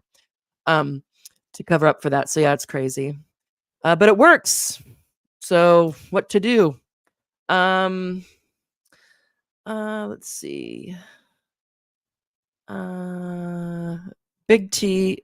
I'm not sure what Big T is unless it's Big Theory. It's so egregious in its position as revolutionary subject. So extremely divorced from the true revolutionary subject, workers. There's one of two. Don't know. We'll get back to her. No, that's to somebody else. That's not for me. Marx's number 2 crime was working with Stalin to land on the moon. That's true. That's true. If to fake it, right? Was it a fake moon landing? Was their moon landing also fake? That's something that comes up every once in a while, at least in the West. The moon land was faked. Let's see. Johnny Northman, how did Daniel Tutt respond to criticism of his ideology? Did a great analysis of discussion with infrared. He just virtue signaled. I pinned, and I know it's kind of a dick move to call out somebody in a tweet that's negative. I don't know. It's kind of, I don't know, because in a way I'm thinking if I'm going to say something about somebody, is it not more upfront to tag them in the tweet? But then it's also kind of like, hey, notice my tweet about you. So I don't know. But for just one, since it was involved him as an example, it was a clip from an episode it was a clip from the first episode, I think, that we did with Alexander. And I think 2 or 3 days went by or something, and he commented, well, I don't know. I've never been called something like, I'll do my Daniel thing. I have never been called a legal Marxist before, but I'm not going to entertain transphobia or something like that. So basically, like, I don't know what that is, and you guys are transphobic, and since you're transphobic, I don't have to deal with it. Which is kind of proving our point. And I asked him something if he would mind fleshing out what transphobia means, and gave him some examples, and asked him why he lies, or does he really think that you can decide with your mind if you're male or female, and that everybody should agree with that thought at that time. And he didn't get back to me because he can't. Anyway, well, he can't without it all, falling apart. So yeah, Daniel's still trapped in a prison of his own making, but I don't think he realizes it because he lacks the language to notice how but he sounds like he's suffering from, Stockholm syndrome and in constant fear of saying the wrong thing and being canceled. But he thinks that's Marxism or socialism. So have fun with that, Daniel. Let's see. Yeah, Grassy Knoll, anything but economic issues to benefit their populations, one cultural topic distraction after the other. That's right. Although I want to say that one of the things that that lets people off the hook is that just to say something, oh, that's cultural or that's culture war, so I don't have to deal with it. Okay, but things that we would on the surface or maybe originated in the cultural sphere doesn't mean they don't have material impacts. They don't cause actual issues. They don't just stay in the idea in as ideas or images. They have real world impact. Yeah. So I think denying that is problematic. And also when it comes to what Alexander would call Western Marxism, starting with the Frankfurt School, is that it allows them to have their cake and eat it too. Yeah. So whatever it is that's going on, it keeps on bringing up these issues that you want to dismiss as cultural, but that's an abdication. That's just, it's a hedge. It's like, okay, and you could say something's cultural, but why are these configuration or these types of cultural issues rising to the fore now? What is your material analysis? What is your Marxist analysis of why this set of of these issues that we want to call cultural need to call cultural? As if there's it's very undialectic to hive off the cultural from the economic, the political, or etc. So I think we also need to be careful of that. Not that some things are just thrown out there. Like, I think there are some things that are totally used as a distraction. So, for example, at the DNC, which is the Democratic National Convention that's going on this week, I don't think they have a mobile vasectomy ban and handing out free Plan B day after abortion pills because they're really interested in reproductive and family planning or reducing the population, although they're interested in that. It's also to get the other side revved up so that Fox News is spending half their day talking about the vasectomy ban and the ladies dressed up as abortion pills or Plan B pills than um, the more hardcore economic and foreign policy issues, which of course I almost said intersect, affect each other. Let's see. Jenny Lynn. My favorite Twitter posts are these kinds of guys posting random quotes. They don't say at all what they hoped. Yeah, that's true. That's true. It's like they're like, see, look at this, and you're like, how is that proving your point? I don't get it. Yeah, then it's hard to know because we only have so many sands of time in our lives, so it's hard to decide what you're going to respond back to or not. But yeah, I feel you, Jenny. That's always interesting to me, and that it's always a bit of a gift. Snow Himbo. Wedge issues are always a useful tool in dividing the working class. Look at what happened with COVID. If you didn't 100% align with the bourgeois narrative, you were banished from the kids' table. Yeah. So that's the thing. Is practicing what we preach is always difficult. Yeah, and the idea that I think in addition to having to maybe hive off or do a hard break between what's called with the Western feminism, Freudian slip, maybe that too, Western Marxism from regular old, top shelf Marxism, is also having to make a break and distinguish between the left and Marxists, because there's a lot of stuff that I think muddies the water, weakens the drink, liquidates the politics and the economic analysis, and we'll have to, and people have to, have to ask, they want, do they want that? Is that a reasonable price to pay for more people at for more people who like your tweets, or who join your Discord, or who hand out pamphlets? I mean, distinction and boundaries and certain, focus points, I think might have to happen, because there's a lot of things that are being bunched together that are hobbling us and disabling us from actually moving forward on the things we claim to want to focus on, for people who have who either are either Marxist friendly or Marxist woohoo, depending on where you're at and what you do in your life. So this is like this part 2. Some try to make the excuse that is based in history. They miss that where it is found in history, it is often part of bourgeois idealism, especially regarding women and unicization as male humiliation. Yeah. Snow Himbo, yeah, so she's talking to Snow Himbo, which I'm glad the guys are contacting. Marx's third crime was to invent all things ungodly, classic commie tactic. Yeah. All powerful, and although we should take maybe we should take umbrage in that it doesn't matter how weak politically Marxists, whether of the socialist or communist variety, because that's another thing. There's people who say they're Marxists, people say they're socialists, and of course not all socialists are Marxists. There's also communists, but now we also have communism that's communist but not Marxist. There's lots of things going on that need to be cleaned up.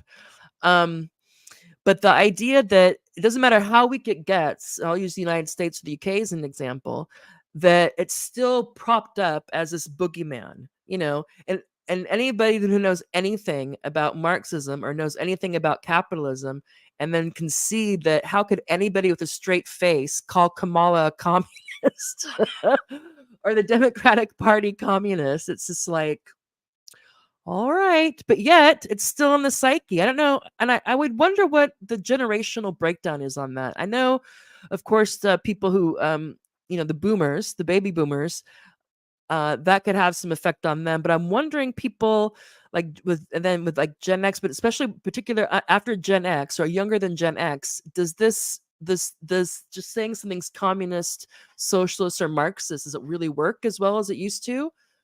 I don't know. Maybe Trump is just totally forsaken any kind of even pretend populism that he may or may not have had in 2016 when he was talking about trade and NAFTA and bringing back jobs and all this stuff. Not clearly, either he didn't know how to do it or he never meant it. He just said it and people responded, so he kept on saying it. I mean, I don't know. I'm not in the man's mind. But now it's all about defeating communism and woke and all this stuff, and the stuff that actually resonated with a lot of quote unquote blue collar workers or working class people in 2016. This seems to have been scratched or scrubbed from Trump's rhetoric, and now it's all about defeating the commies. So good luck, Trump. Maybe he doesn't want to win. I mean, I couldn't have come up. I think if I was trying to come up with the worst possible focus for the Trump campaign, I couldn't have done better than saying just call Kamala a communist. But maybe I'm wrong. I've been wrong before, and I'll be wrong again. Let's see. There's social clubs. Okay. You just described every anarchist group I ever met. Okay, so that was when this is when I'm getting close to the end then, because this is when Alexander and I were talking about, how I said affirmation clubs and how they become about so much about everything besides the Marxism, whether both the science and the politics side of it. So I guess it's not just Marxist groups, it's anarchist groups as well. Maybe all groups have that. I don't know. or have to deal with that, I should say. Let's see. Okay, songs 4K. Micropolitical sects are a lot like micro-religious sex. I sound like I'm saying sex, but I'm starting to say sex. Doesn't matter. We're all adults here. Prone to personality cults and internal repression. Yeah, that's been my experience. Andre Maya, a great conversation. Thank you very much, both of you. Thank you, and we hope to continue it when Alexander has more time, so it doesn't have to be such a rapid fire. Because then I think, oh, maybe I'll never be face to face with him again, so I have to mention everything. You know?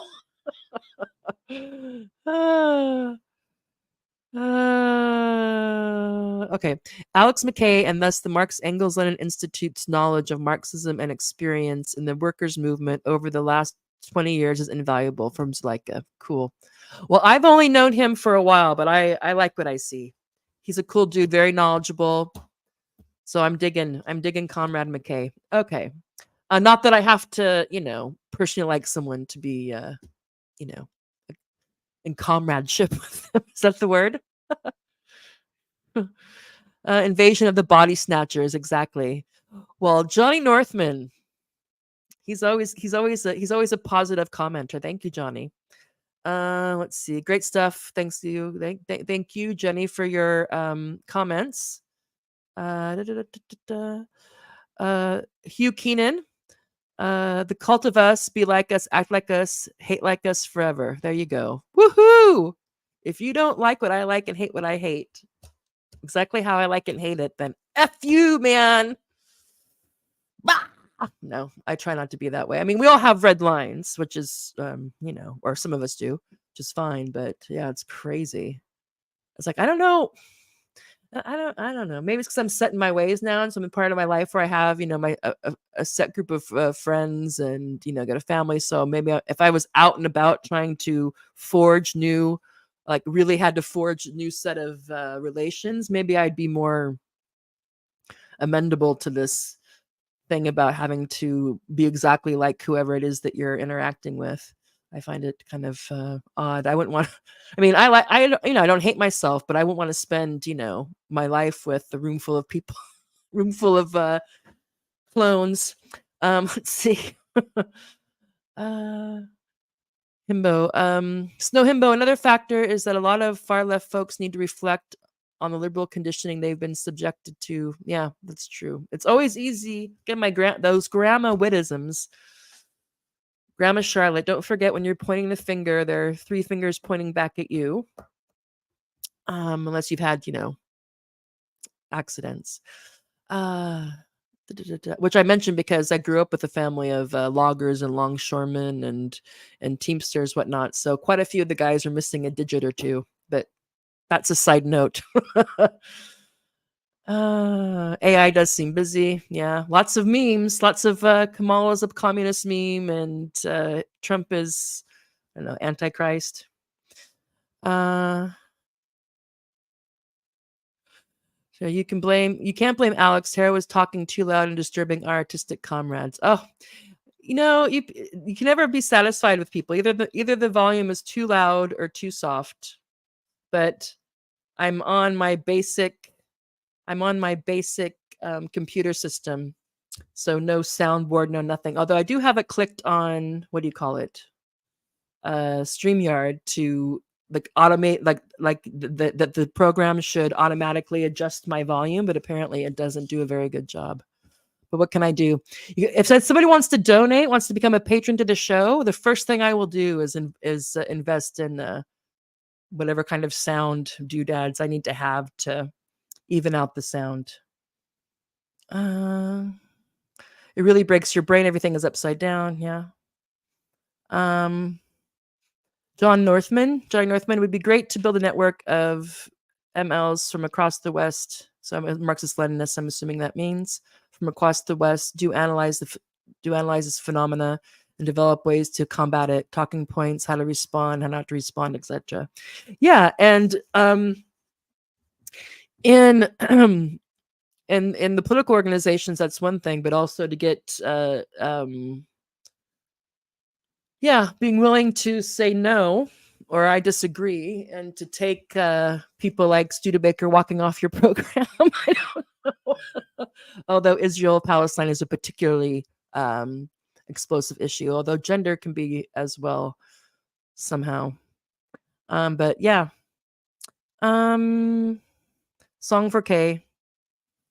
Don't worry about Ben Studebaker. He's too enchanted with his own ideas, apparently, which is fine. But Jesus, I was just like, that was crazy.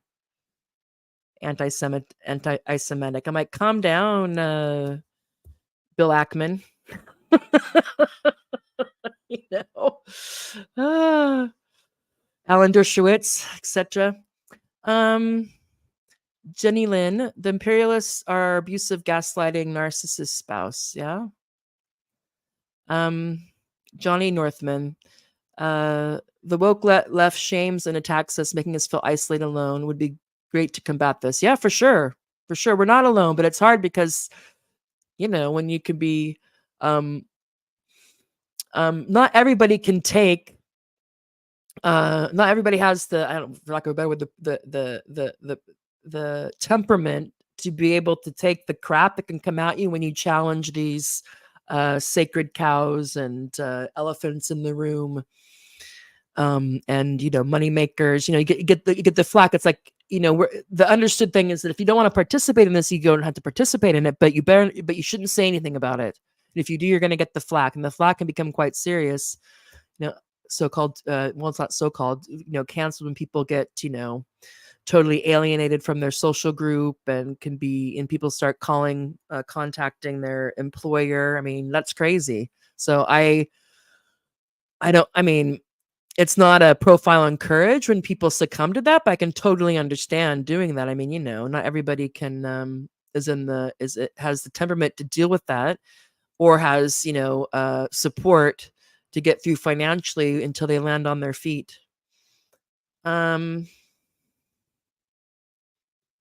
Let's see. Tara, were you always aware of his views on is fake, or if so, it was generous of you to have him on ever? I didn't. I had a feeling, to be honest, and of course, looking back now, since the thing totally crashed and burned during a live stream, it's like, okay, so I kind of look back at the 3 or 4 episodes that we did together, Benjamin Studebaker and I. And I knew that he's close with the Sublation media crew. So with Chris Cutrone, then, who's like their in-house philosopher king, with Doug Lane and Ashley Frowley, who did that. Oh my God, that piece that still pisses me off every time I think about it.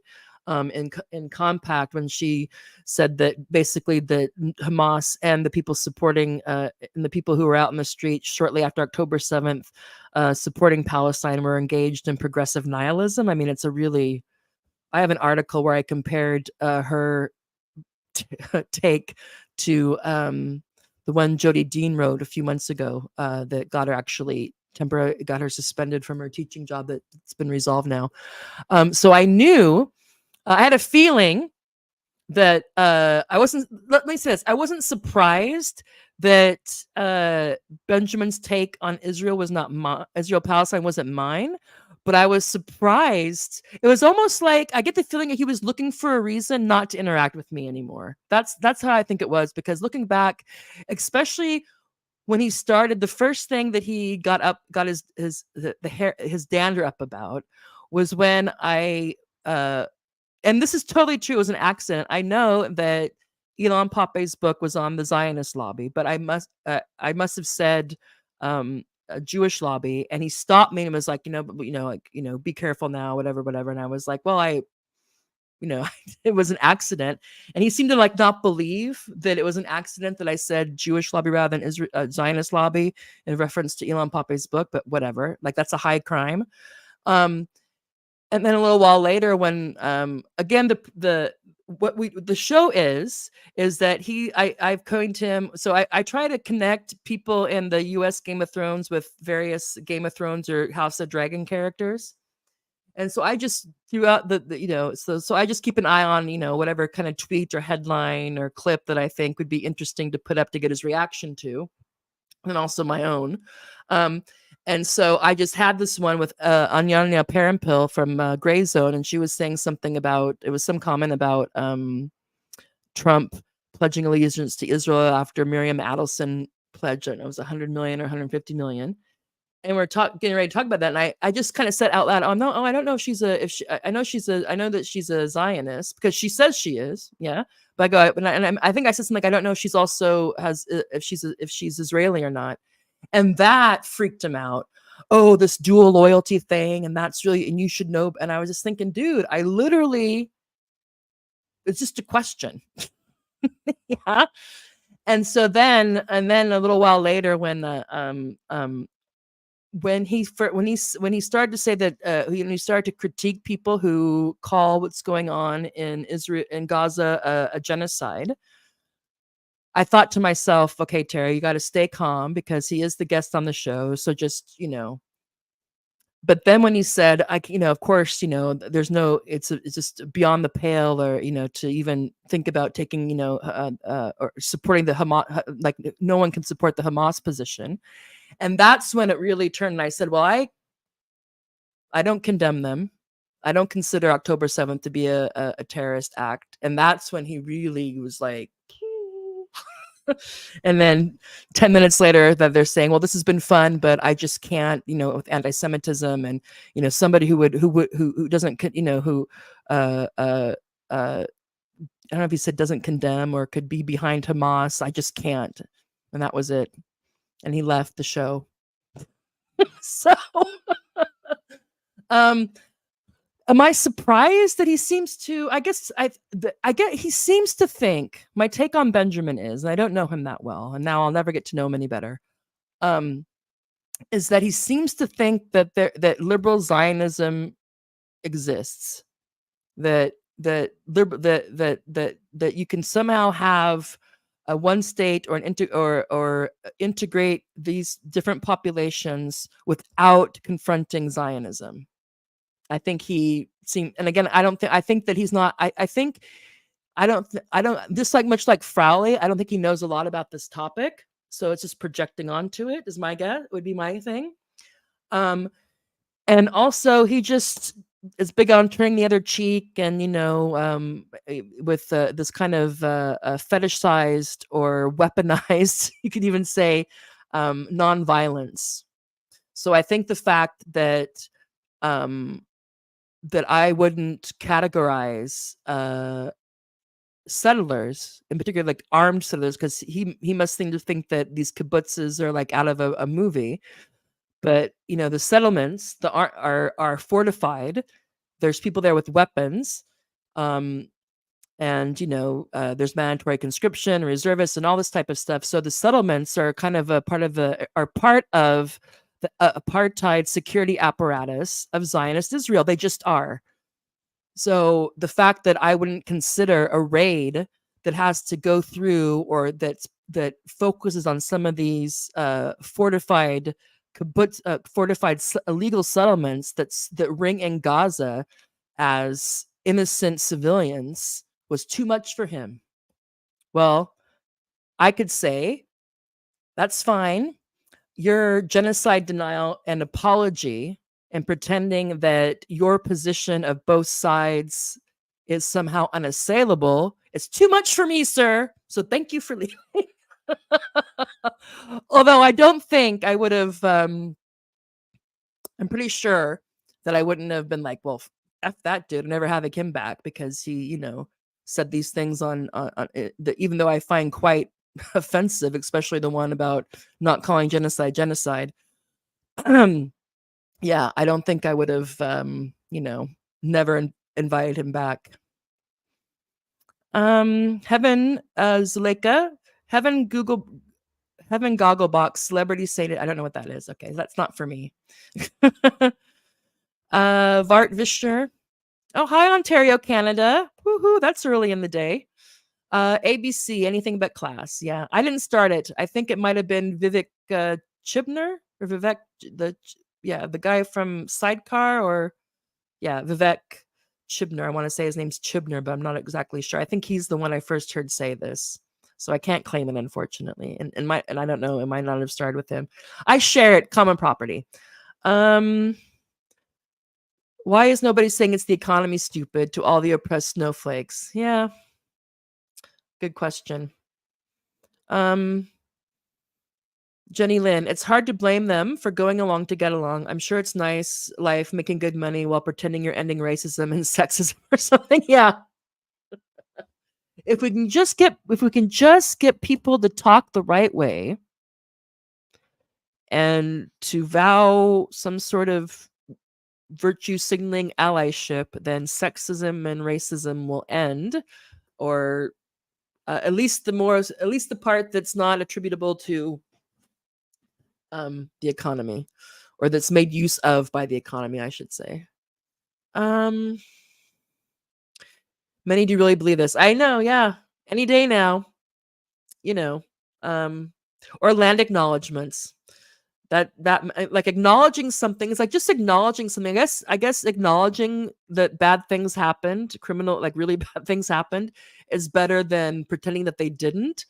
But we also have this thing like just acknowledging that these things happened in the past somehow rectify them, or somehow then we're done, so that we can acknowledge the land that we're on. They did that with the RNDNC in Chicago. Even had some people from the tribe that was originally on that land, or two of the tribes that were on that on that area, come in and do this thing, like the Democrats have ever been great on Native American relations and reservations. I mean, I don't know, but yeah, but not there's it's never, you never talk about land reparation or giving land back. It's just land, like we acknowledge the colonialism, we acknowledge the extermination of the Native American population, we acknowledge slavery, we acknowledge, woohoo, we acknowledge it. We're so great, and and to make up for it, we'll call you what we think you want to be called, and we'll make sure that the presidential administration has, it looks like a United Colors of Benetton ad, and that every sexuality is accounted for, and then we've done it. We fixed it. Great. Woohoo. The system's great. It's just the people. We just got to get the people running it. So the team is great. The system's great. It's just the coach and the assistant coach, apparently. That's what they want us to believe. Let's be real. They definitely agree on immigration. Most likely. They just have to say it differently. And this is another thing that gets that how impenetrable, what do you want to call them? The ideologies, the narrative. Now we call it the narrative. How impenetrable these narratives are. So, for those of you who aren't familiar with the American situation, so when Trump was president, and there was the quote unquote kids in cages at the southern border, and you had AOC, so Alexandra Ocasio-Cortez, and some others go down and pull out the vestments and say this is terrible. These kids in cages and families being separated, which of course families being separated and kids in cages is terrible. But who built the cages? Obama's administration did, and the policy that Trump was acting out on was maybe amping up, but was executing, was from the Obama administration. And then Trump gets out, Biden gets in. You still have kids in cages. You still have the border issues going on. The human rights concerns and the trafficking and all this stuff that goes on. But since it's a Democrat administration instead of a Trump administration, then none of these people seem to care anymore. And you hardly hear a peep about it online, or maybe online, but on the quote unquote mainstream media. And anybody that has an issue with it is either characterized as somebody who wants to throw open the borders and let everybody in, or is characterized as a crazy raving, they want to replace this racist person. So actual focusing on the political economy of immigration, the push and pull factors, and the role, particularly the role that U.S. foreign policy plays in the push and pull factors of immigration. Who cares about that shit? Let's just make it about who's racist or who's not racist, or who's an open border and who's not. Because that's the bullshit merry-go-round we're on. We should be in charge, Jenny Lynn. Okay. Moon landing was fake as fuck. Could be. It is odd that they left the rocket there and they haven't been able to do it again. So we have this so we can orbit the moon and we have a space station, but actually landing on the moon, yeah. So who knows? Let's see. Hugh Keenan, it's a club, honey, and you're too cute to be in it. Hugh's flirting with me, and I'm here for it. Just keep it, PG. Okay. Cut was so condescending to Haas. Oh, I know. It was crazy. But he was both he was condescending, but I guess people who are who are gender borged, for lack of a better word, who are from organizations or who that were so gender borged or were so easily gender borged themselves to go along with all that, they probably thought that he was, giving, talent, giving, being so nice. Probably thought it was so nice of Daniel to bestow his wisdom, to be so gracious as to give his time to, these homophobic, transphobic fascists. Although somewhat interested in, Marx and Leninism, whatever.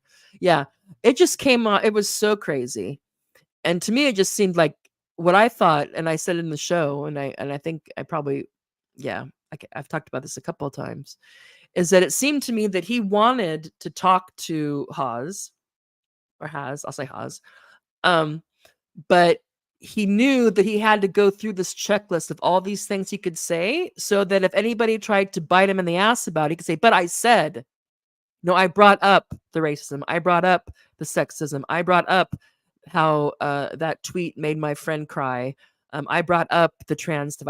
I said all these things, so I called them out, so I did that, but I'm trying to be a comrade. I'm trying to be this. I'm trying to be whatever. So it was all very much, just as like an insurance policy. He could say, look, I said all these things. And it was so just like, he's so afraid of being canceled. It's clear. I remember a year ago, before October, I think it was about a year ago, when he was clutching his pearls about whether or not to moderate some ZZEC conference. Because apparently he had agreed to moderate or officiate, I think it's moderate, Master of Ceremonies, whatever it was. They're going to have a conference on ZZEC's, I don't know, it was some anniversary. I don't know if it was the anniversary of Sublime Object of Ideology, or there was some moment. And so there was this organization, they'd organized a conference or a 2-day thing somewhere. And they had asked Daniel if he would moderate it.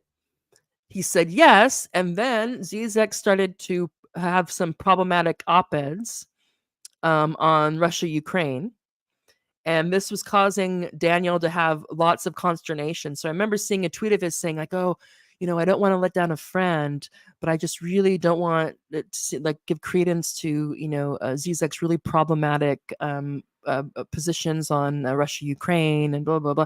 And to me, I think I responded to him. I'm like, this is like having your cake and eating it too. Like, you want to do it, but you don't want anybody to judge you for doing it, or you don't want to do it and you don't want anybody to judge you for pulling out. It's like, man up, dude, or woman up. It's like, first of all, this conference, as I understand it, has nothing to do with Russia, Ukraine. So either ask the conveners if you could have a special session or add a session to address this, since it's getting so much, if it's to have see if people can agree to have an hour on or something, or 2 or whatever, or don't, because that's not what the conference is for, or back out and say, this is why I'm backing out, or whatever. But this idea that he really wanted to protect his ass both ways. And I was like, dude, and you're going to fight the organized capital and imperialism? You can't even, you're freaking out about whether or not you should keep your commitment to moderate a ZZEC conference on commemorating the anniversary of one of his books, because half the people in your social circle don't like what he's saying about Ukraine and Russia. I mean, Jesus. Anyway, so this is a long-standing issue for him. I think he felt threatened by Hawes's breadth of knowledge. I think what Hawes is really good at, because of course it could have gone either way. And who could have blamed him if he just like, dude, who the hell do you think you are? Whatever. But what Hawes did really well in that case, like a masterclass and disarming an anxious debater, or an anxious guest or something. He stayed calm. He listened to what he had to say. He did, but you notice that from what I recall, I've seen it twice, that part of it at least, is that he didn't acquiesce. He didn't pretend to agree to what he didn't agree with, but he kept his cool, listened to him, and just, made his case. And I don't think that that's what Tut was expecting.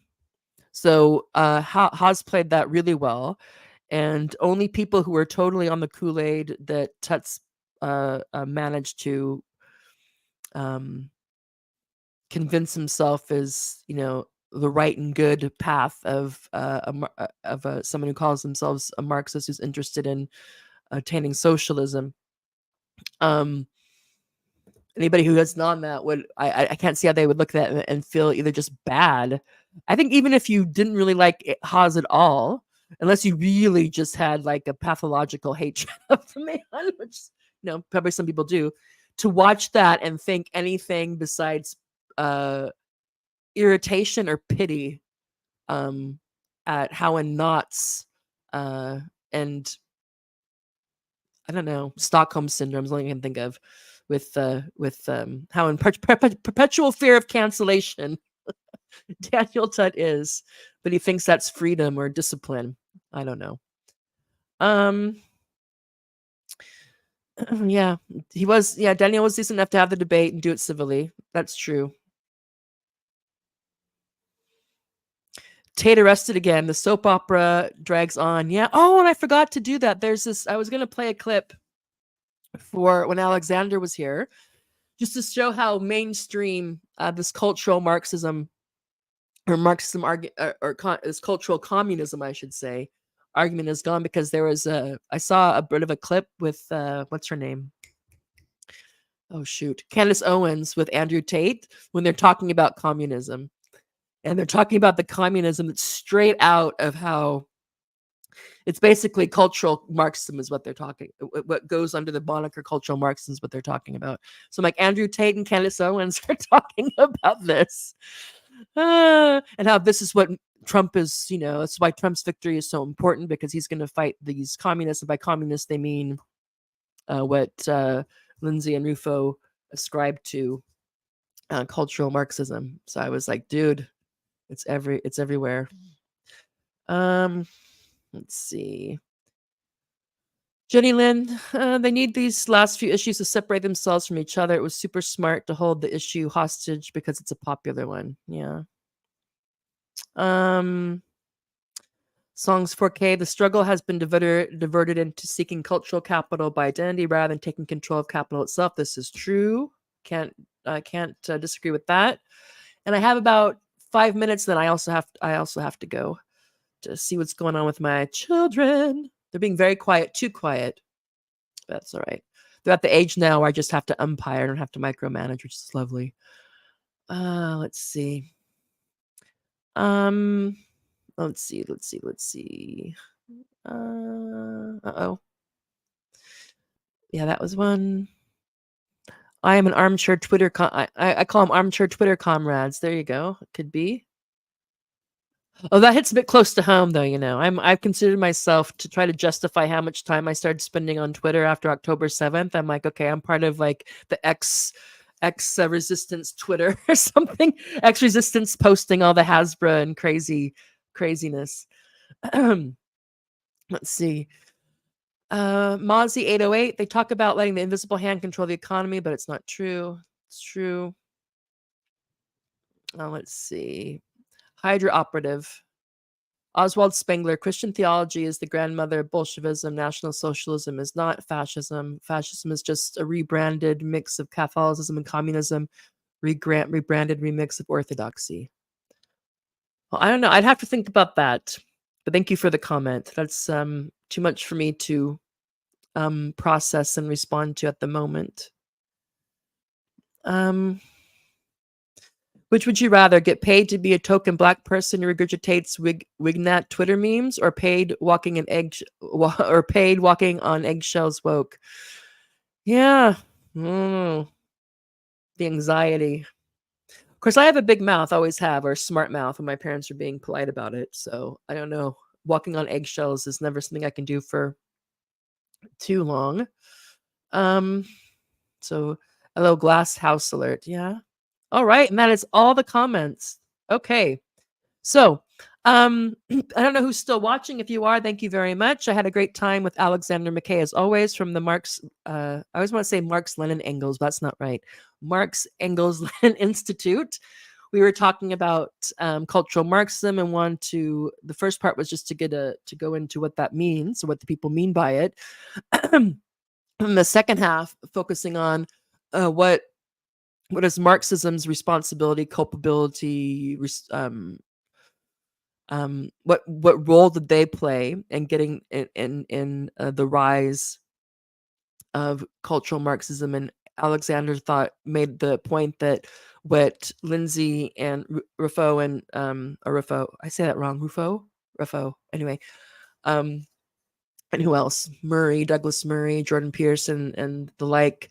What they call cultural Marxism would be better called, or would be the root of it, and the responsibility, or the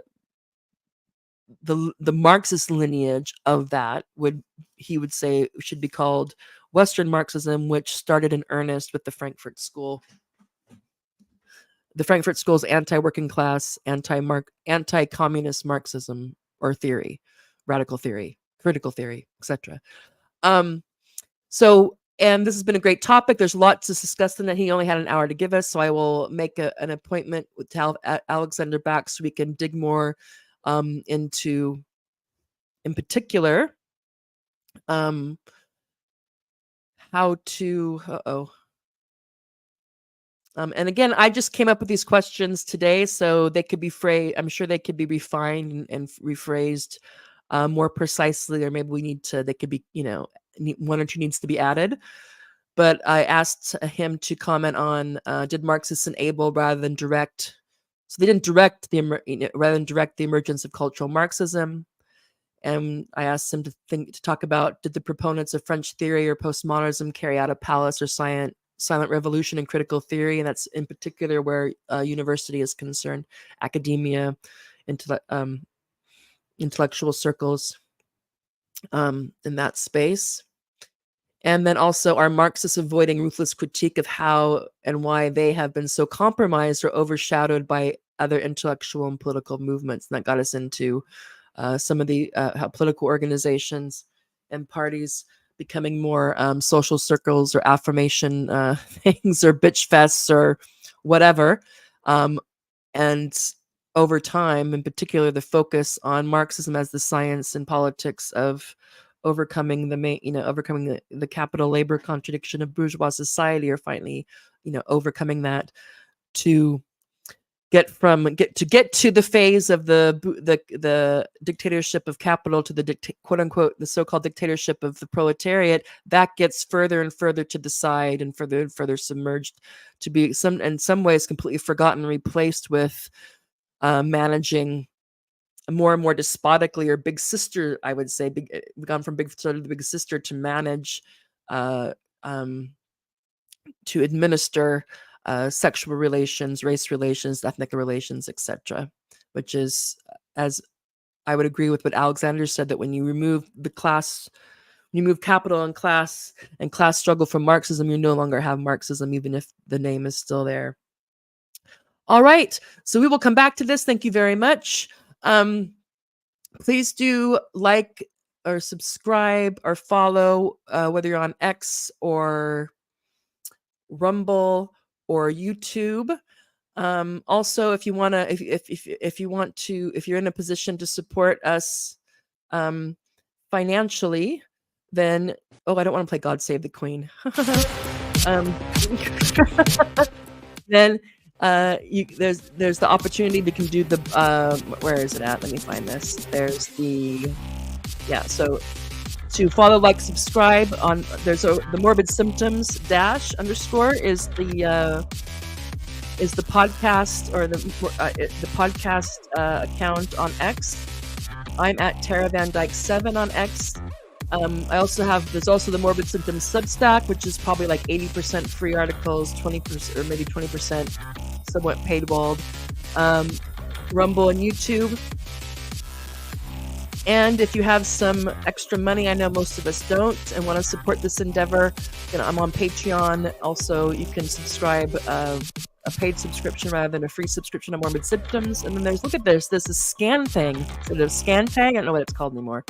Barcode. Thank you.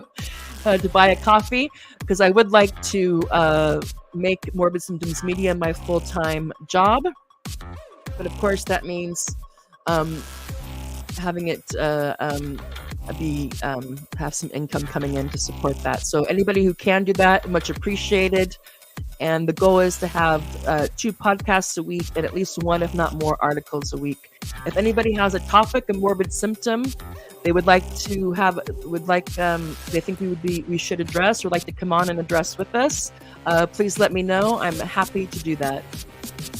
Welcome. I'm always interested in growing my the Morbid Symptoms contributors and collaborators, etc., whether on screen or off. So, at that, thank you very much. See you next time. And at the end of this, I'm also going to play the presentation, the 4-minute presentation introducing cultural Marxism, its proponents, the main critiques of it, etc. See you next time.